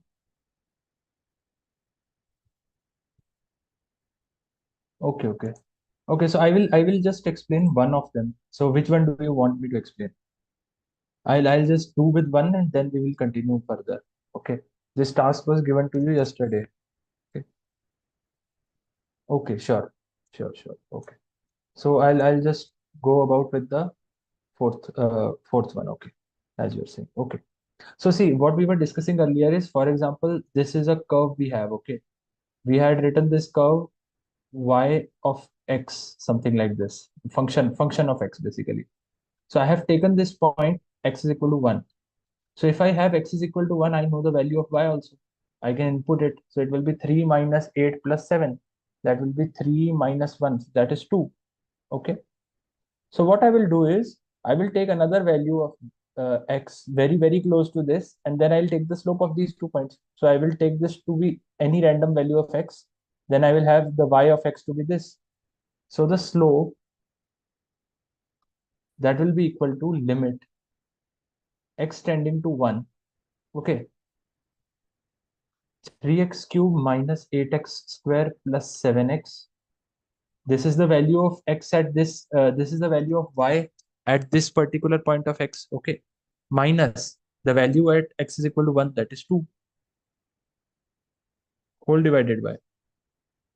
What is the difference between the x? It is x minus 1. Okay, so this was the one thing that you had to evaluate. So how will you do it? So when you see one thing, it is clearly visible. You can't directly input the values. Why? Because if you do it, it will turn out to be 0 by 0. This whole thing is 2. 2 minus 2 is 0. X minus 1 is also 0. So, Can you please say how that minus 2 came? sorry, can you please repeat? Sir, may you please say why you wrote minus 2? Minus 2, yeah, it is the formula for slope. See, if I am connecting 2 points, if I am connecting 2 points on the plane, one point is x1 comma y1, other point is x2 comma y2. So the uh, line joining these 2 points, its slope will be y2 minus y1 divided by x2 minus x1. Okay. So here the 2 points that we are connecting, the first point is 1 comma 2. First point is 1 comma 2. And the second point is x comma y. So the y is related in this way.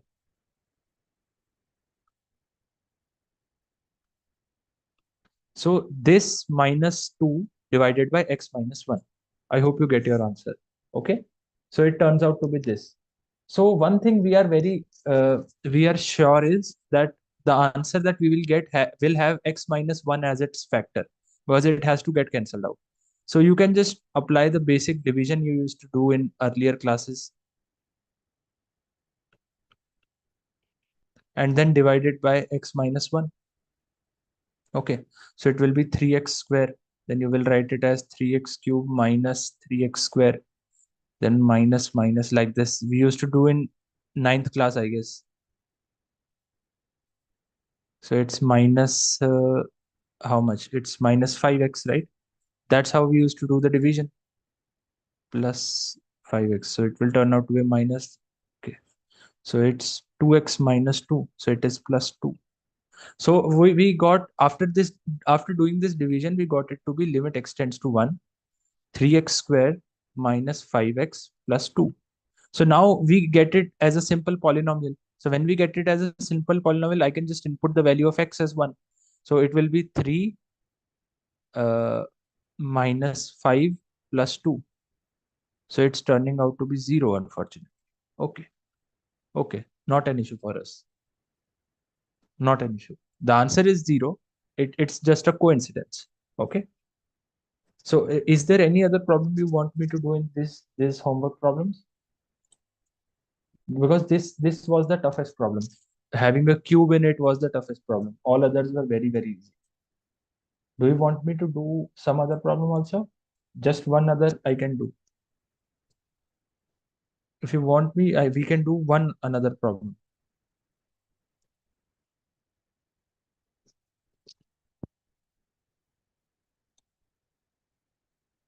Or should we move ahead?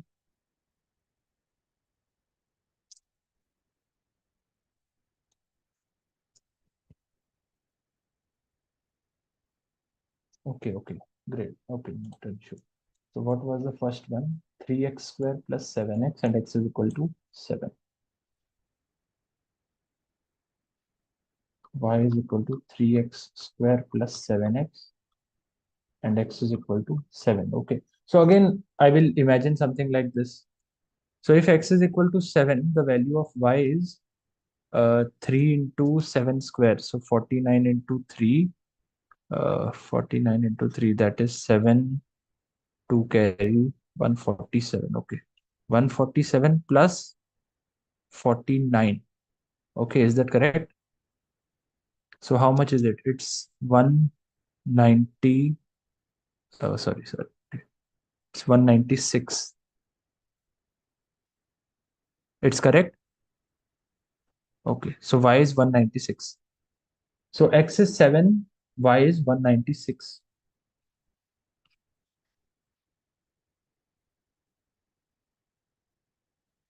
Okay. So I take another point very close to 7. So limit, it will be limit x tend to 7. Uh, what will be the value at this y? It will be this. So it will be 3x square plus 7x minus, what is the value y here? 196 whole divided by x minus 7, right? Again, can't do the same thing. You can't put 7 over here. You can't do it 0 by 0. It will turn out. It will turn out not defined. You can't do that. Okay, you can't do that. So again, you need to factorize it. So think how you can factorize 3x square plus 7x minus 196. Or if it is very confusing, see, it is 3x square. Okay, 3x square plus 7x minus 196. And we know one thing for sure. One factor will be x minus 7. Otherwise, it won't get factorized. So how much will the other be? How much will the other be? It will be 3x minus. How much will it be? Tell me, how will you factorize this? What will it be?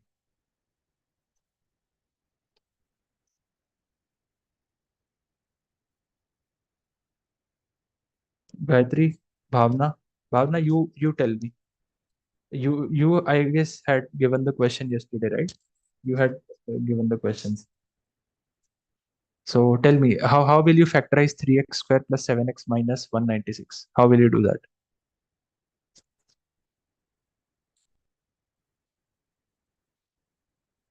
It will be 196 divided by 7.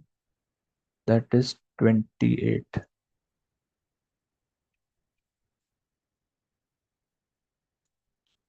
It is this. You can factorize 3x square plus 7x minus 196 as this. Okay. So you put it over here. It will be limit x tends to 7, x minus 7 into 3x minus 28 whole divided by x minus 7. So you cancel it. It's 3x minus 28 and x is 7. So it's 3. Okay. So did we make any error over here? Shouldn't should it not be 28? Maybe. So it's 3 into 7 minus 28. It is turning out to be minus 7. Is there an error we made here? I guess there is some mathematical error, calculation error, I mean. So x is 7, na? So this is okay. Just a second. I'll recheck my calculation. So it's x into 3x plus 7. So that's 7 multiplied by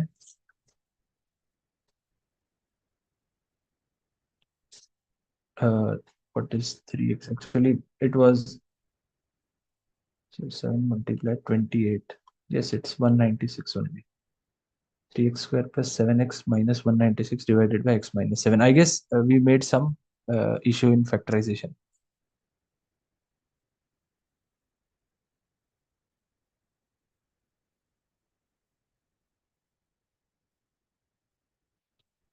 Okay, just a second. Okay, sorry. It should be plus over here. Okay. It should be a plus over here. Okay. So it will be a plus. It will be plus. Okay.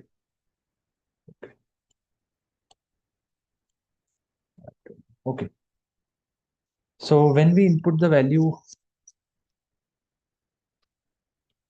3x plus 28, it will be. So 3x plus 28 and x is equal to 7. So it will be 21 plus 28. The answer, final answer will be 49. So 49 is the slope. Okay. Are you fine with it?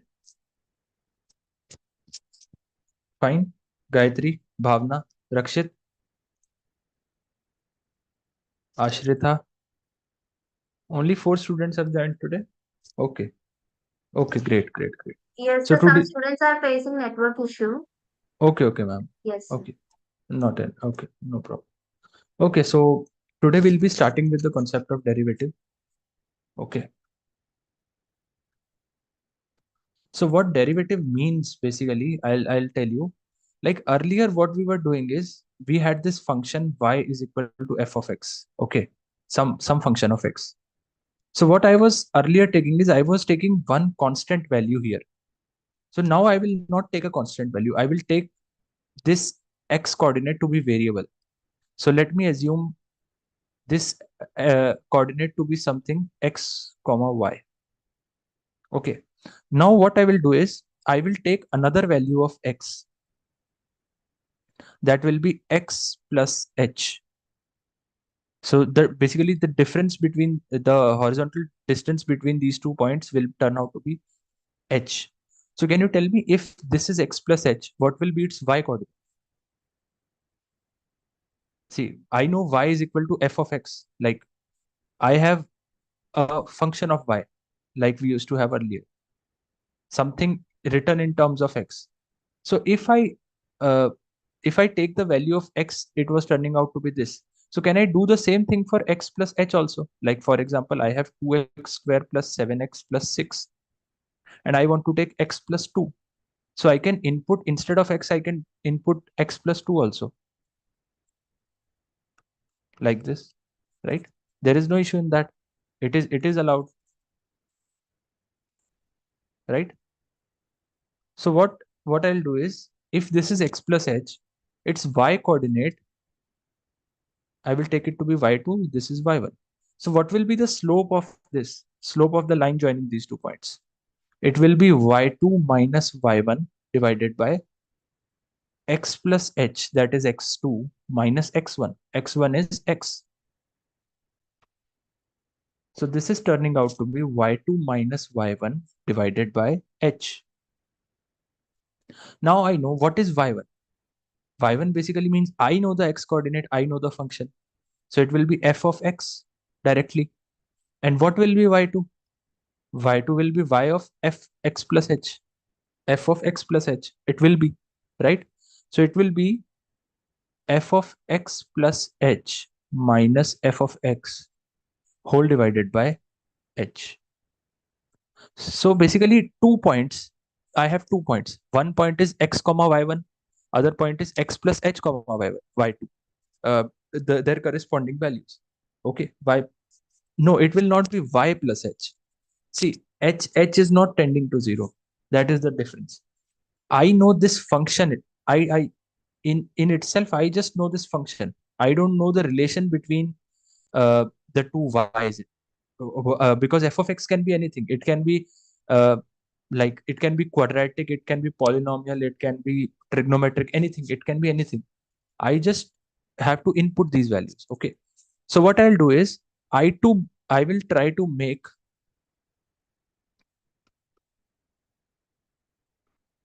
h closer to 0. Okay. So what will happen if h is tending to 0? H basically means the horizontal distance between these 2 points. What will happen if I try to make the horizontal distance between these 2 points very, very near, like very, very close to each other? I will try to make h tends to 0.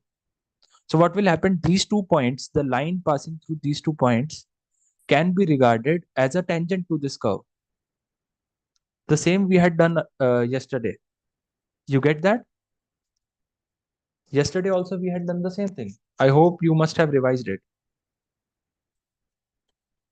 Yesterday also we were doing the same thing. We were taking these 2 points so close to each other. So here also I am doing the same thing.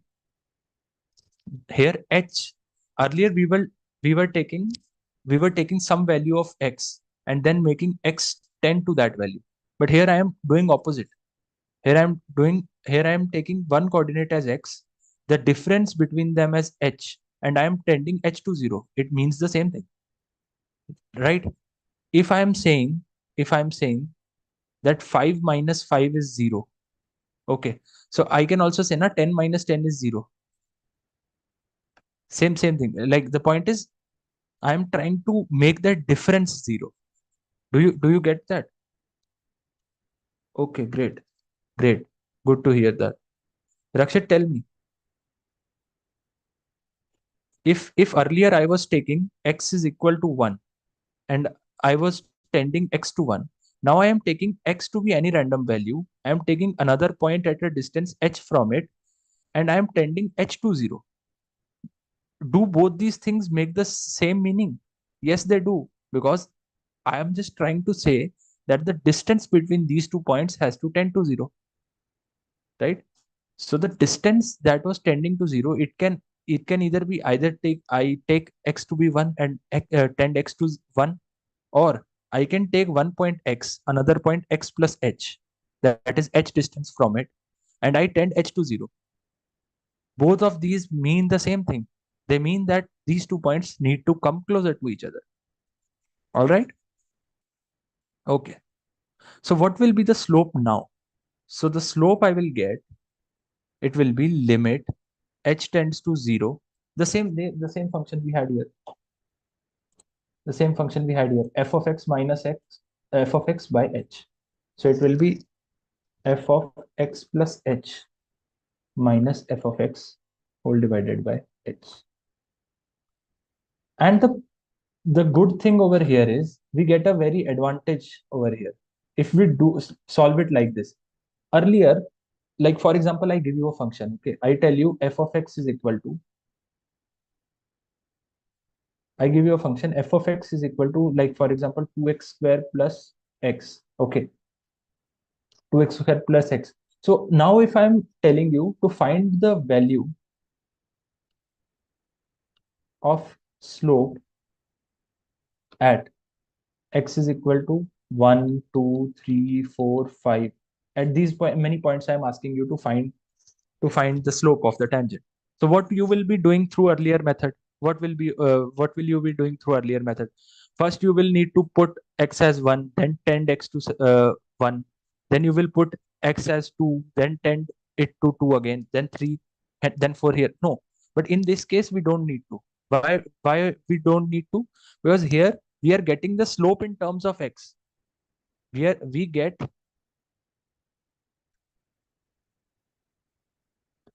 the slope in terms of x.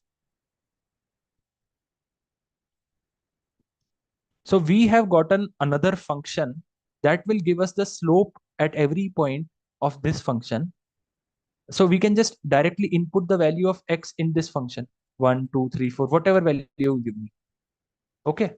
I know this is a bit tricky problem to understand, so I'll solve it doing so we will do a small problem over here, and then we will try to understand what this actually means. Okay.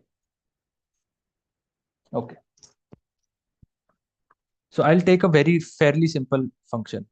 F of x is equal to x square. Okay. I have this function. Okay. So now I'll be using the derivative and try to find its slope. Okay. So its slope will be equal to limit h tends to 0 f of x plus h minus f of x by h. Okay, Rakshit, tell me what will be f of x plus h? Gayatri, Bhavna, tell me. If f of x is x square, what will be f of x plus h?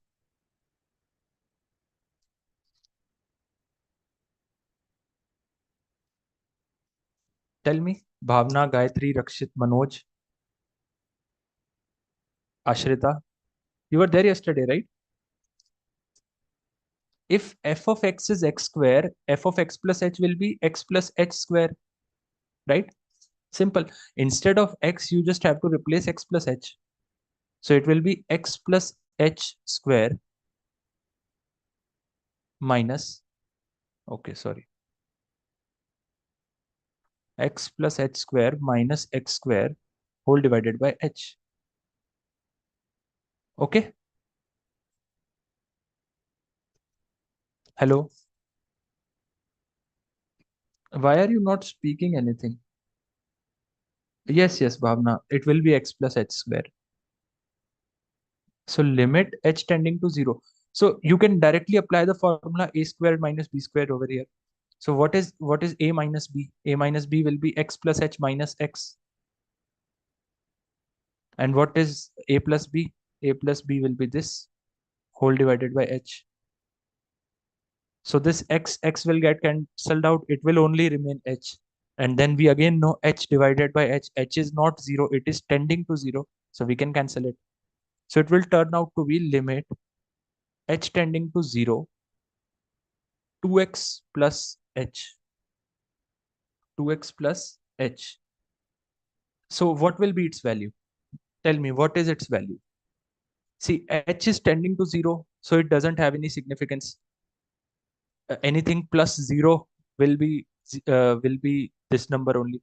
So it will turn out to be 2x.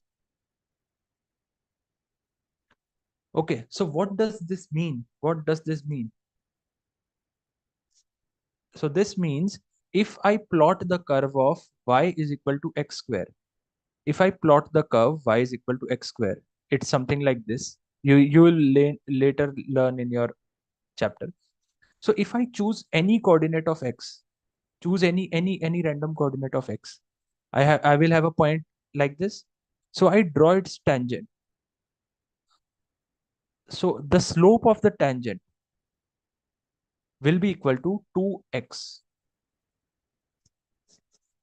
Okay. The slope of that tangent will turn out to be 2 times of that x coordinate. This is what it means. So just by knowing the x coordinate, सिर्फ x coordinate पता हो, just by knowing x coordinate,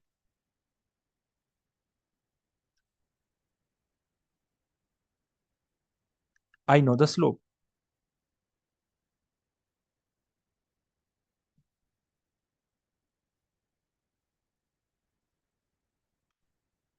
Right? अब मान लो मैं तुम्हें वैसे करवाऊं like we used to, like we did yesterday. So how would that have happened? If I asked you, if I gave you this function and I asked you to find its value at several points, x is equal to 1, 2, 3, like that. So what will you do? First, you will need to substitute that. Then you will evaluate this whole limit. You will do this factorization, and then you will get at 1 point. So if I have to do it at 100 points, 1,000 points, right? Tell me something. Why are you not speaking today? Rakshit, Gayatri, Bhavna, Ashrita, tell, is this understandable? Did you get it?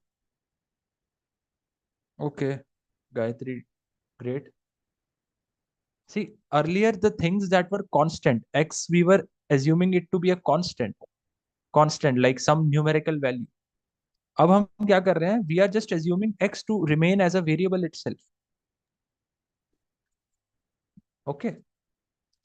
Okay. Yes, yes. Hello. Yeah, ask me. Is there a doubt? No, sir. Okay. So now we will do some other. I have y is equal to. Let us take how much? Let us take it to be 5x cube. Okay. So how we will do it? Again, same method. I have this to be f of x. So what will be f of x plus h? It will be 5x plus h whole cube, right? I will have 5x plus h whole cube. So again, I do the same thing. Limit h tend to 0.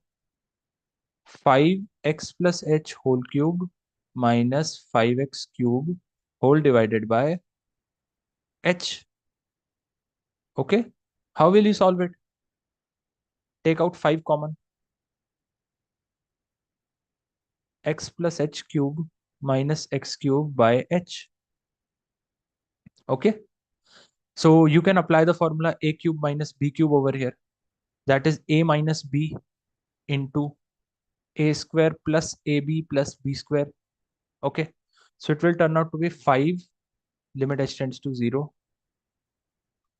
Oh, this is not working. Okay. Limit h tending to 0. A cube minus b cube, that will be, sorry, a minus b, that will be h. A square plus ab plus b square, right? Whole by h. h and h can get cancelled again. So it will turn out to be 5 times of. Okay, I think we made some error here.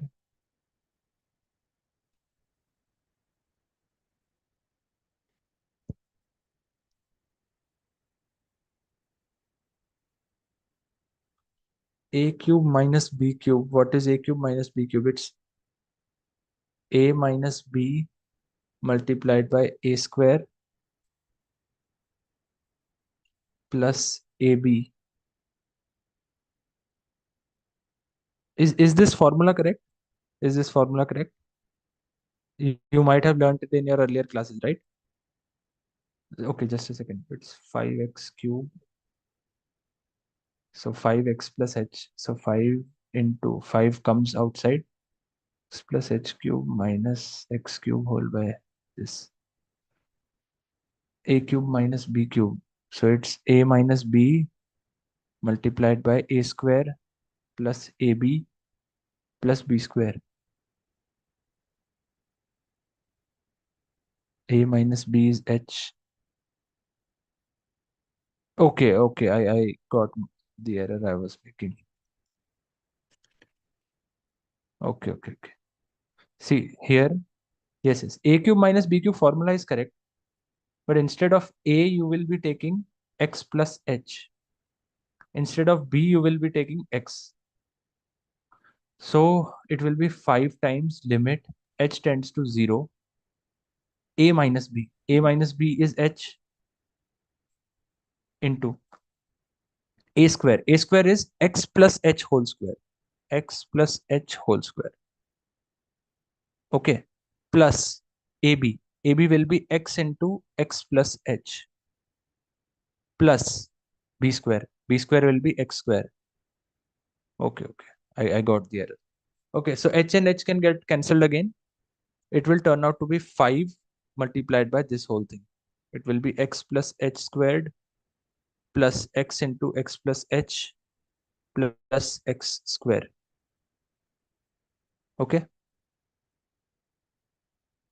So limit is h, limit h is tending to 0.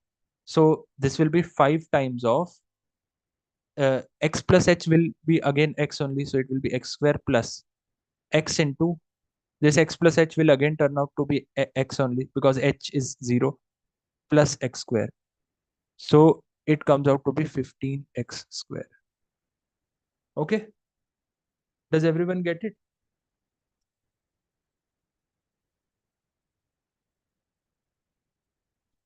बता दो.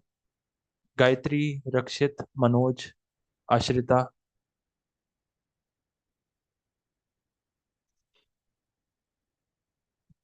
Seems like Bhavna has left the meeting. Tell me, is this clear? The method that we are following? Yes, sir. Okay. Okay, great. Good to hear that. Please make it a habit to revise everything because if you don't, we will be stuck on the same chapter again and again. Okay. So what I'll do is you can it's 15 because okay. See, it's 5 multiplied by x square plus x square plus x square. So it's 5 into 3x square. It's 5 into. So it's 5 into 3x square. So that is 15x square. Okay. Okay. So I have some basic problems for you. Using this method only you have to solve. Okay. Using this method only you have to solve. This method is also called the first principle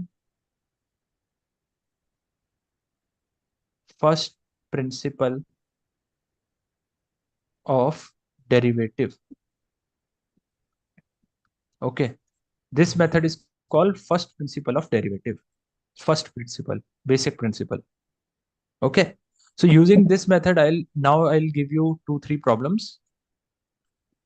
Okay, so you will only tell me the problems. Okay, Rakshit will tell me today. Yesterday someone else had told it. Today it's Rakshit's turn. Rakshit, tell me problem बता दो, कोई function बता दो, कुछ भी तीन, anything of your choice. You can take it cubic also, quadratic also, raised to power 4 also. Anything.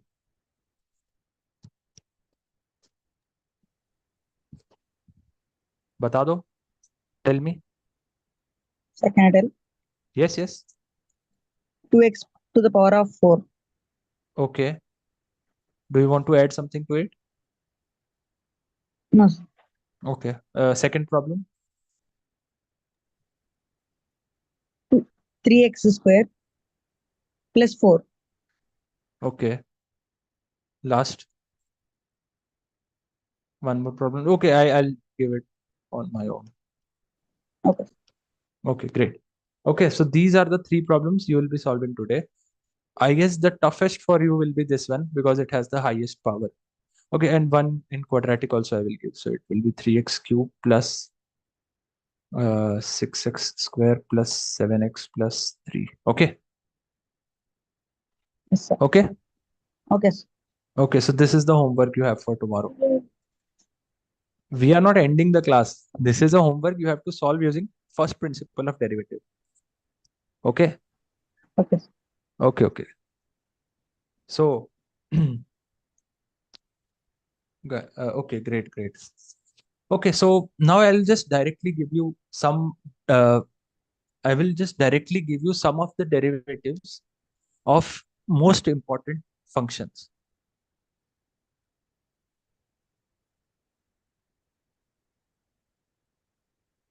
See, if you want, you can calculate literally derivative of any function possible.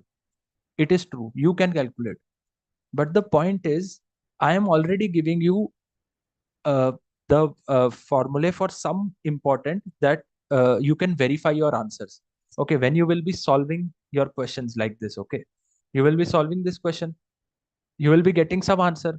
So just in order to verify your answers, I'll give you derivatives of some important functions that are that have already been derived either by me, either in some book or somewhere else. Okay, you don't need to remember the derivation of how these were derived.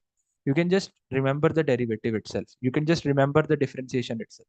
Okay, so first sorry, it's not a question. Okay, so the first one is, if y is equal to x raised to some power of n, so its derivative is n x to the power n minus 1. Okay. Okay. Second, if y is a constant, then its derivative is for sure 0. It has to be 0. Third, if y is a summation of like it, if it is a polynomial, so you can just directly add. Okay. Directly add the derivative of all terms.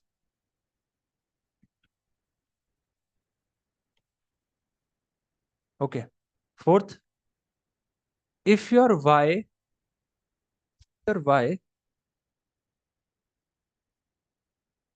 if your y is being multiplied by a constant, so it's constant multiplied by some power raised to n, so it will be constant multiplied by n x raised to n minus 1. Okay, these are the four these are the four uh, means these are the four derivatives that are most important. And uh, and now, like, you directly have the formula of solving it, and through it you can solve all the polynomials possible. Okay, only through using these four formulae you can derive you can calculate derivative of all polynomials in this world.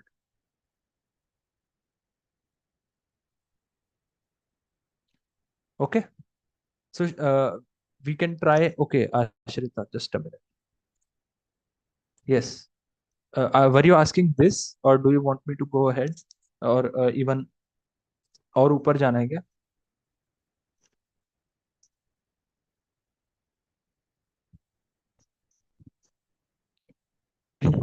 Did you want to note the practice problems, or do you want to see this? Okay. Yeah, 15x. Okay.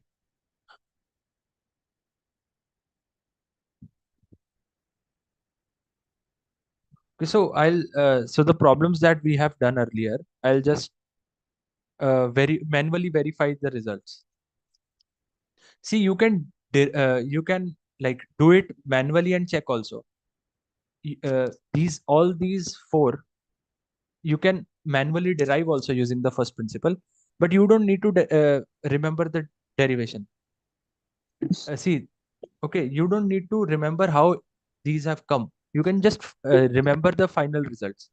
If we have x raised to n, it will be n x raised to n minus 1. If y is constant, it is x raised to 0. If y is a polynomial, you can directly add all the derivatives of all the terms. If y is a constant, it is x raised to n. It's constant into n x raised to n minus 1. That is the derivative of the first one. Okay. So, okay. Okay. So we have y is equal to x square. What will be its derivative? Tell me. What is its derivative? See, if we have x raised to n, its derivative is n x raised to power n minus 1. So here n is 2. So will it be 2x? Can I say it will be 2x? Rakshit, tell me.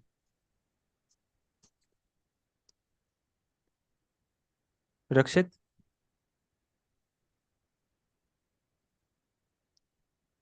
Or anyone? Okay, great. Similarly, y is equal to x cube. So here n is equal to 3. So it will be n into x raised to n minus 1. So that is it is 3x square. Okay. Okay.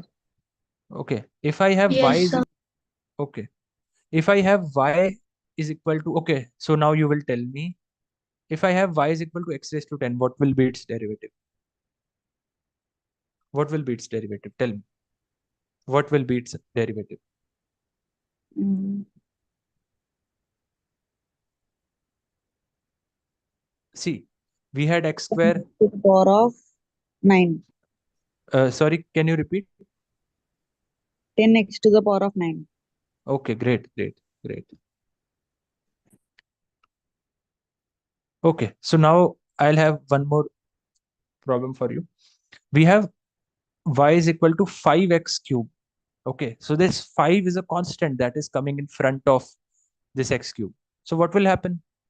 What will happen? I had taught you just a few minutes back. What happens if a constant gets multiplied by x raised to n?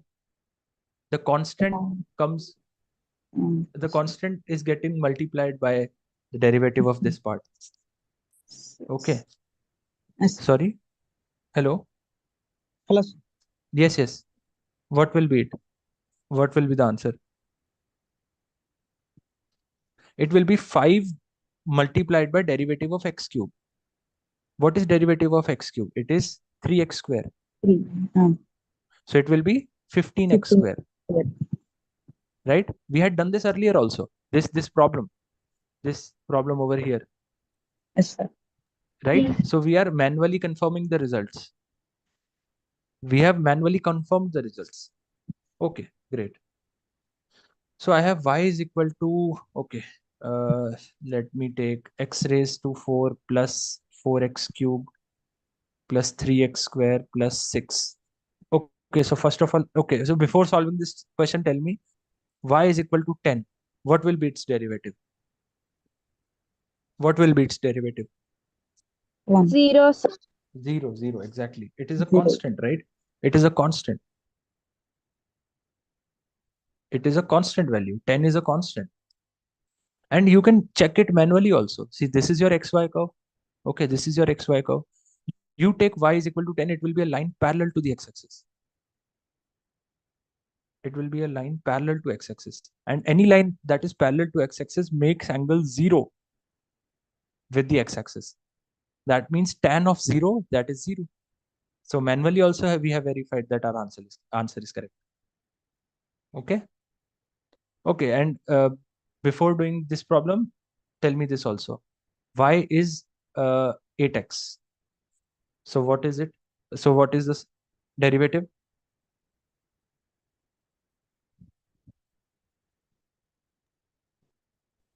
What is the derivative?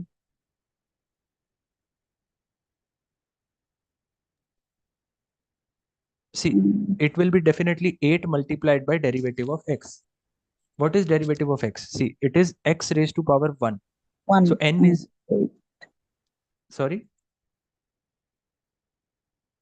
Yes, you were correct. Why are you shy? The answer was correct.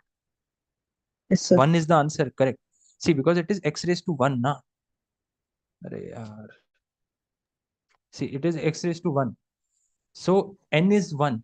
So it is n into x raised to power n minus 1. That is 0. X raised to 0 means 1. Anything raised to power 0 is 1. Right? Yes. So it will be 8. So it will be 8. Only 8. The no, constant number 8. Okay. Okay, so let's move on to this problem. So its derivative will be, what will be its derivative? Yeah, and just to let you guys know, derivative is also represented by this term dy divided by dx. And this process is called differentiation. The process wherein we find the derivative, it's called differentiation, this process. The one that we did so long. We found out the first principle, right? Here, the one we did through first principle. Okay. So yeah. So tell me, what is the answer of this question? If y is x raised to 4 plus 4x cubed plus 3x square plus 6, what is the answer?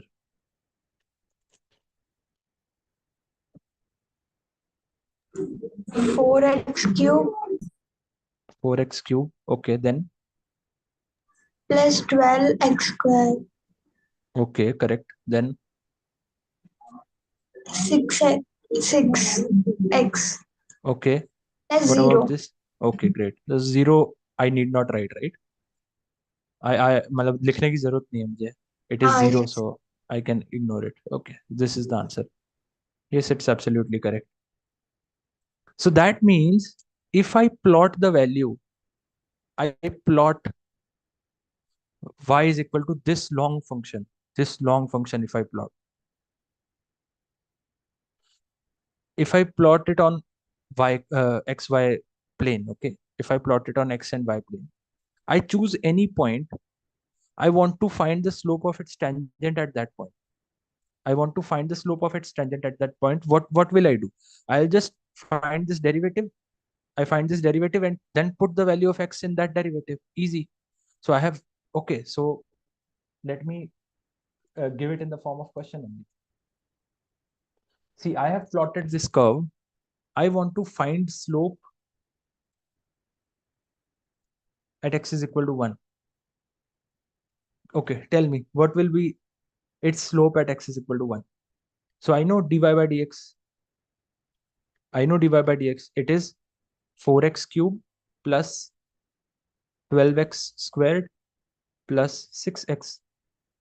So I can just input the value x is equal to 1 directly over here. That is what derivative means. So it will be 4 plus 12 plus 6. 18 plus 4, that is 22. That means if this tangent is making angle theta, so tan theta would be equal to 22.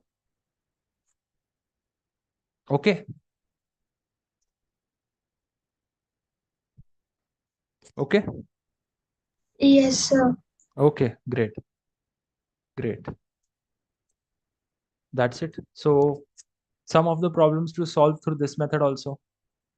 So y is equal to x raised to 8 plus 7x raised to 7 plus 6x5 plus 83x cube x square plus 100x. Okay, you have to find the derivative of this. See, the values look big, but they are not difficult. The values look big, but they are not difficult because you know the basic method. X raised to 100 plus. Okay. Okay, so tell me, which year were you born in? Anyone? Which year were you guys born in?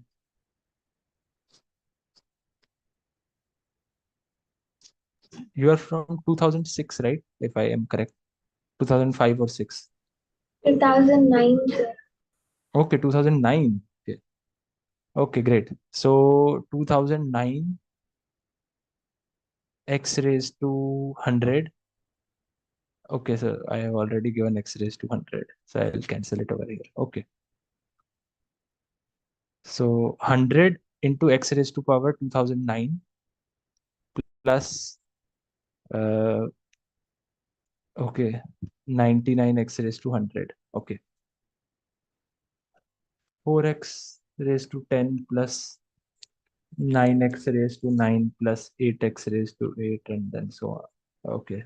Till here only I will give plus 5x plus 3.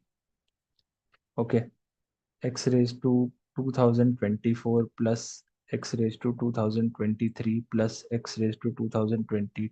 Okay. So this is your homework problem also. These four also homework problems will be solved within 5 minutes. Within 5 minutes you can do it, right? Or I guess you must have done it now only. Okay. So find its uh, slope of derivative. First find its derivative and then its slope at x is equal to 0. This one's at x is equal to 1. This one's at x is equal to 1 only you do. This one at x is equal to -1. Okay, so this one also we will do -1. Okay, fine. ठीक है, हो गया, समझ आ गया सबको? Yes, sir. And हाँ, तो आज जो जो चीज की ना हमने, I'll again write down the formula. Okay, so I will first of all write down the most important formula we have learned today, first principle. Okay, why is this not working? Okay, so first of all I will do about first principle. Acha, is there a NEET aspirant here? Please tell me, is there a NEET aspirant today attending the meeting? Please let me know. Okay.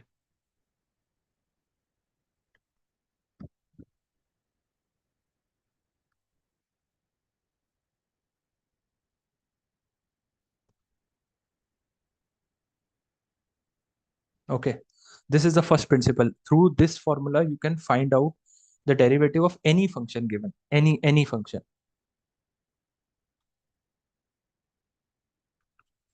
Okay. But you need not always do it through the long way. You need not always do it through the long way because I know that if y is equal to,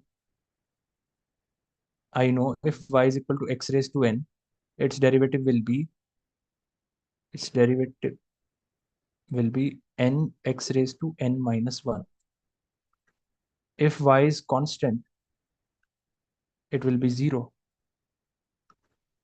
Derivatives can be added. So that means if y can be written as a sum of y1 plus y2, then its derivative will also be derivative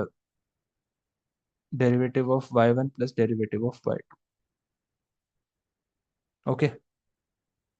Last, what was the last thing? Yeah, if y is getting constant multiplied by x raised to n, so it will be cn x raised to n minus 1. Okay, so these are the four formulas we have learned today. Fine. सबको समझ आ गया?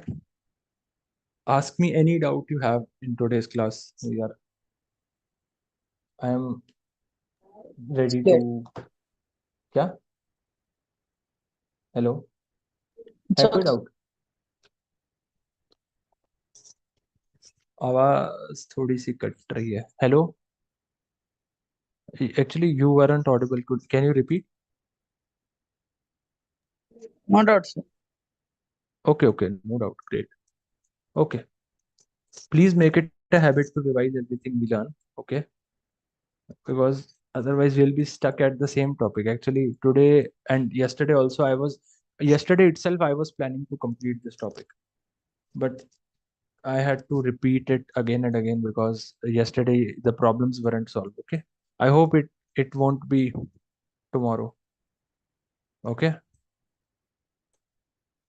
So yeah, in the last, I just have one surprise I had told yesterday also to you. I had promised to give it to you yesterday itself.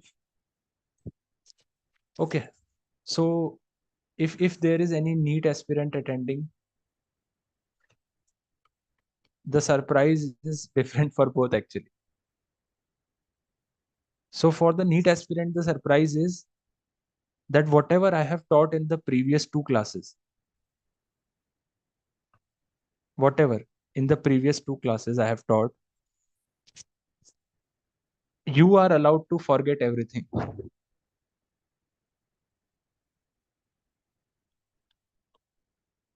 Because it's not a part of your syllabus.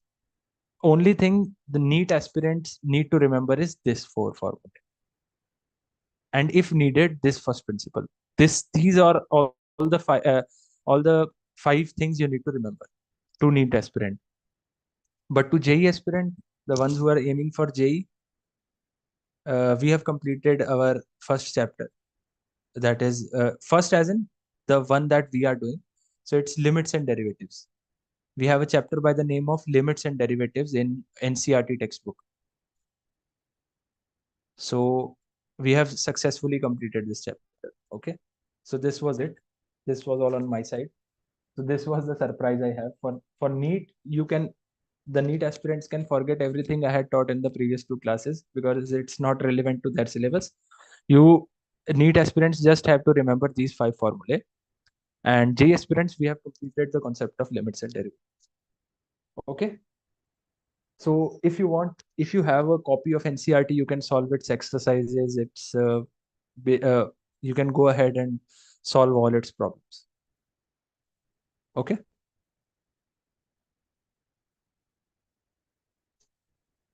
Fine. बता दो यार, कुछ तो बोल दो. Why don't you speak? Yes, students, please respond.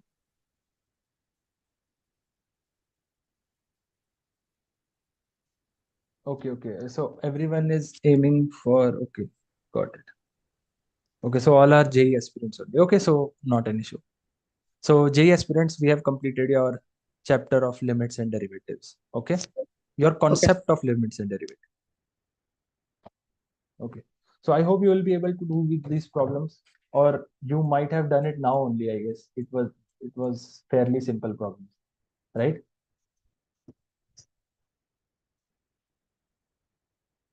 Okay. Actually, you are not speaking anything, so I'll assume that you will do it by tomorrow. Okay, so that's it for today. Thank you. Have a nice day.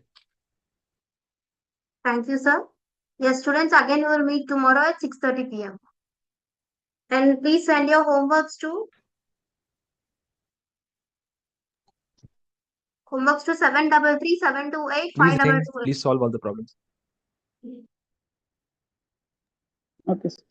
Yes, students, please solve all the problems and send it to 733 728 5228. Bye, everyone. Again, we will meet tomorrow at 6:30 p.m.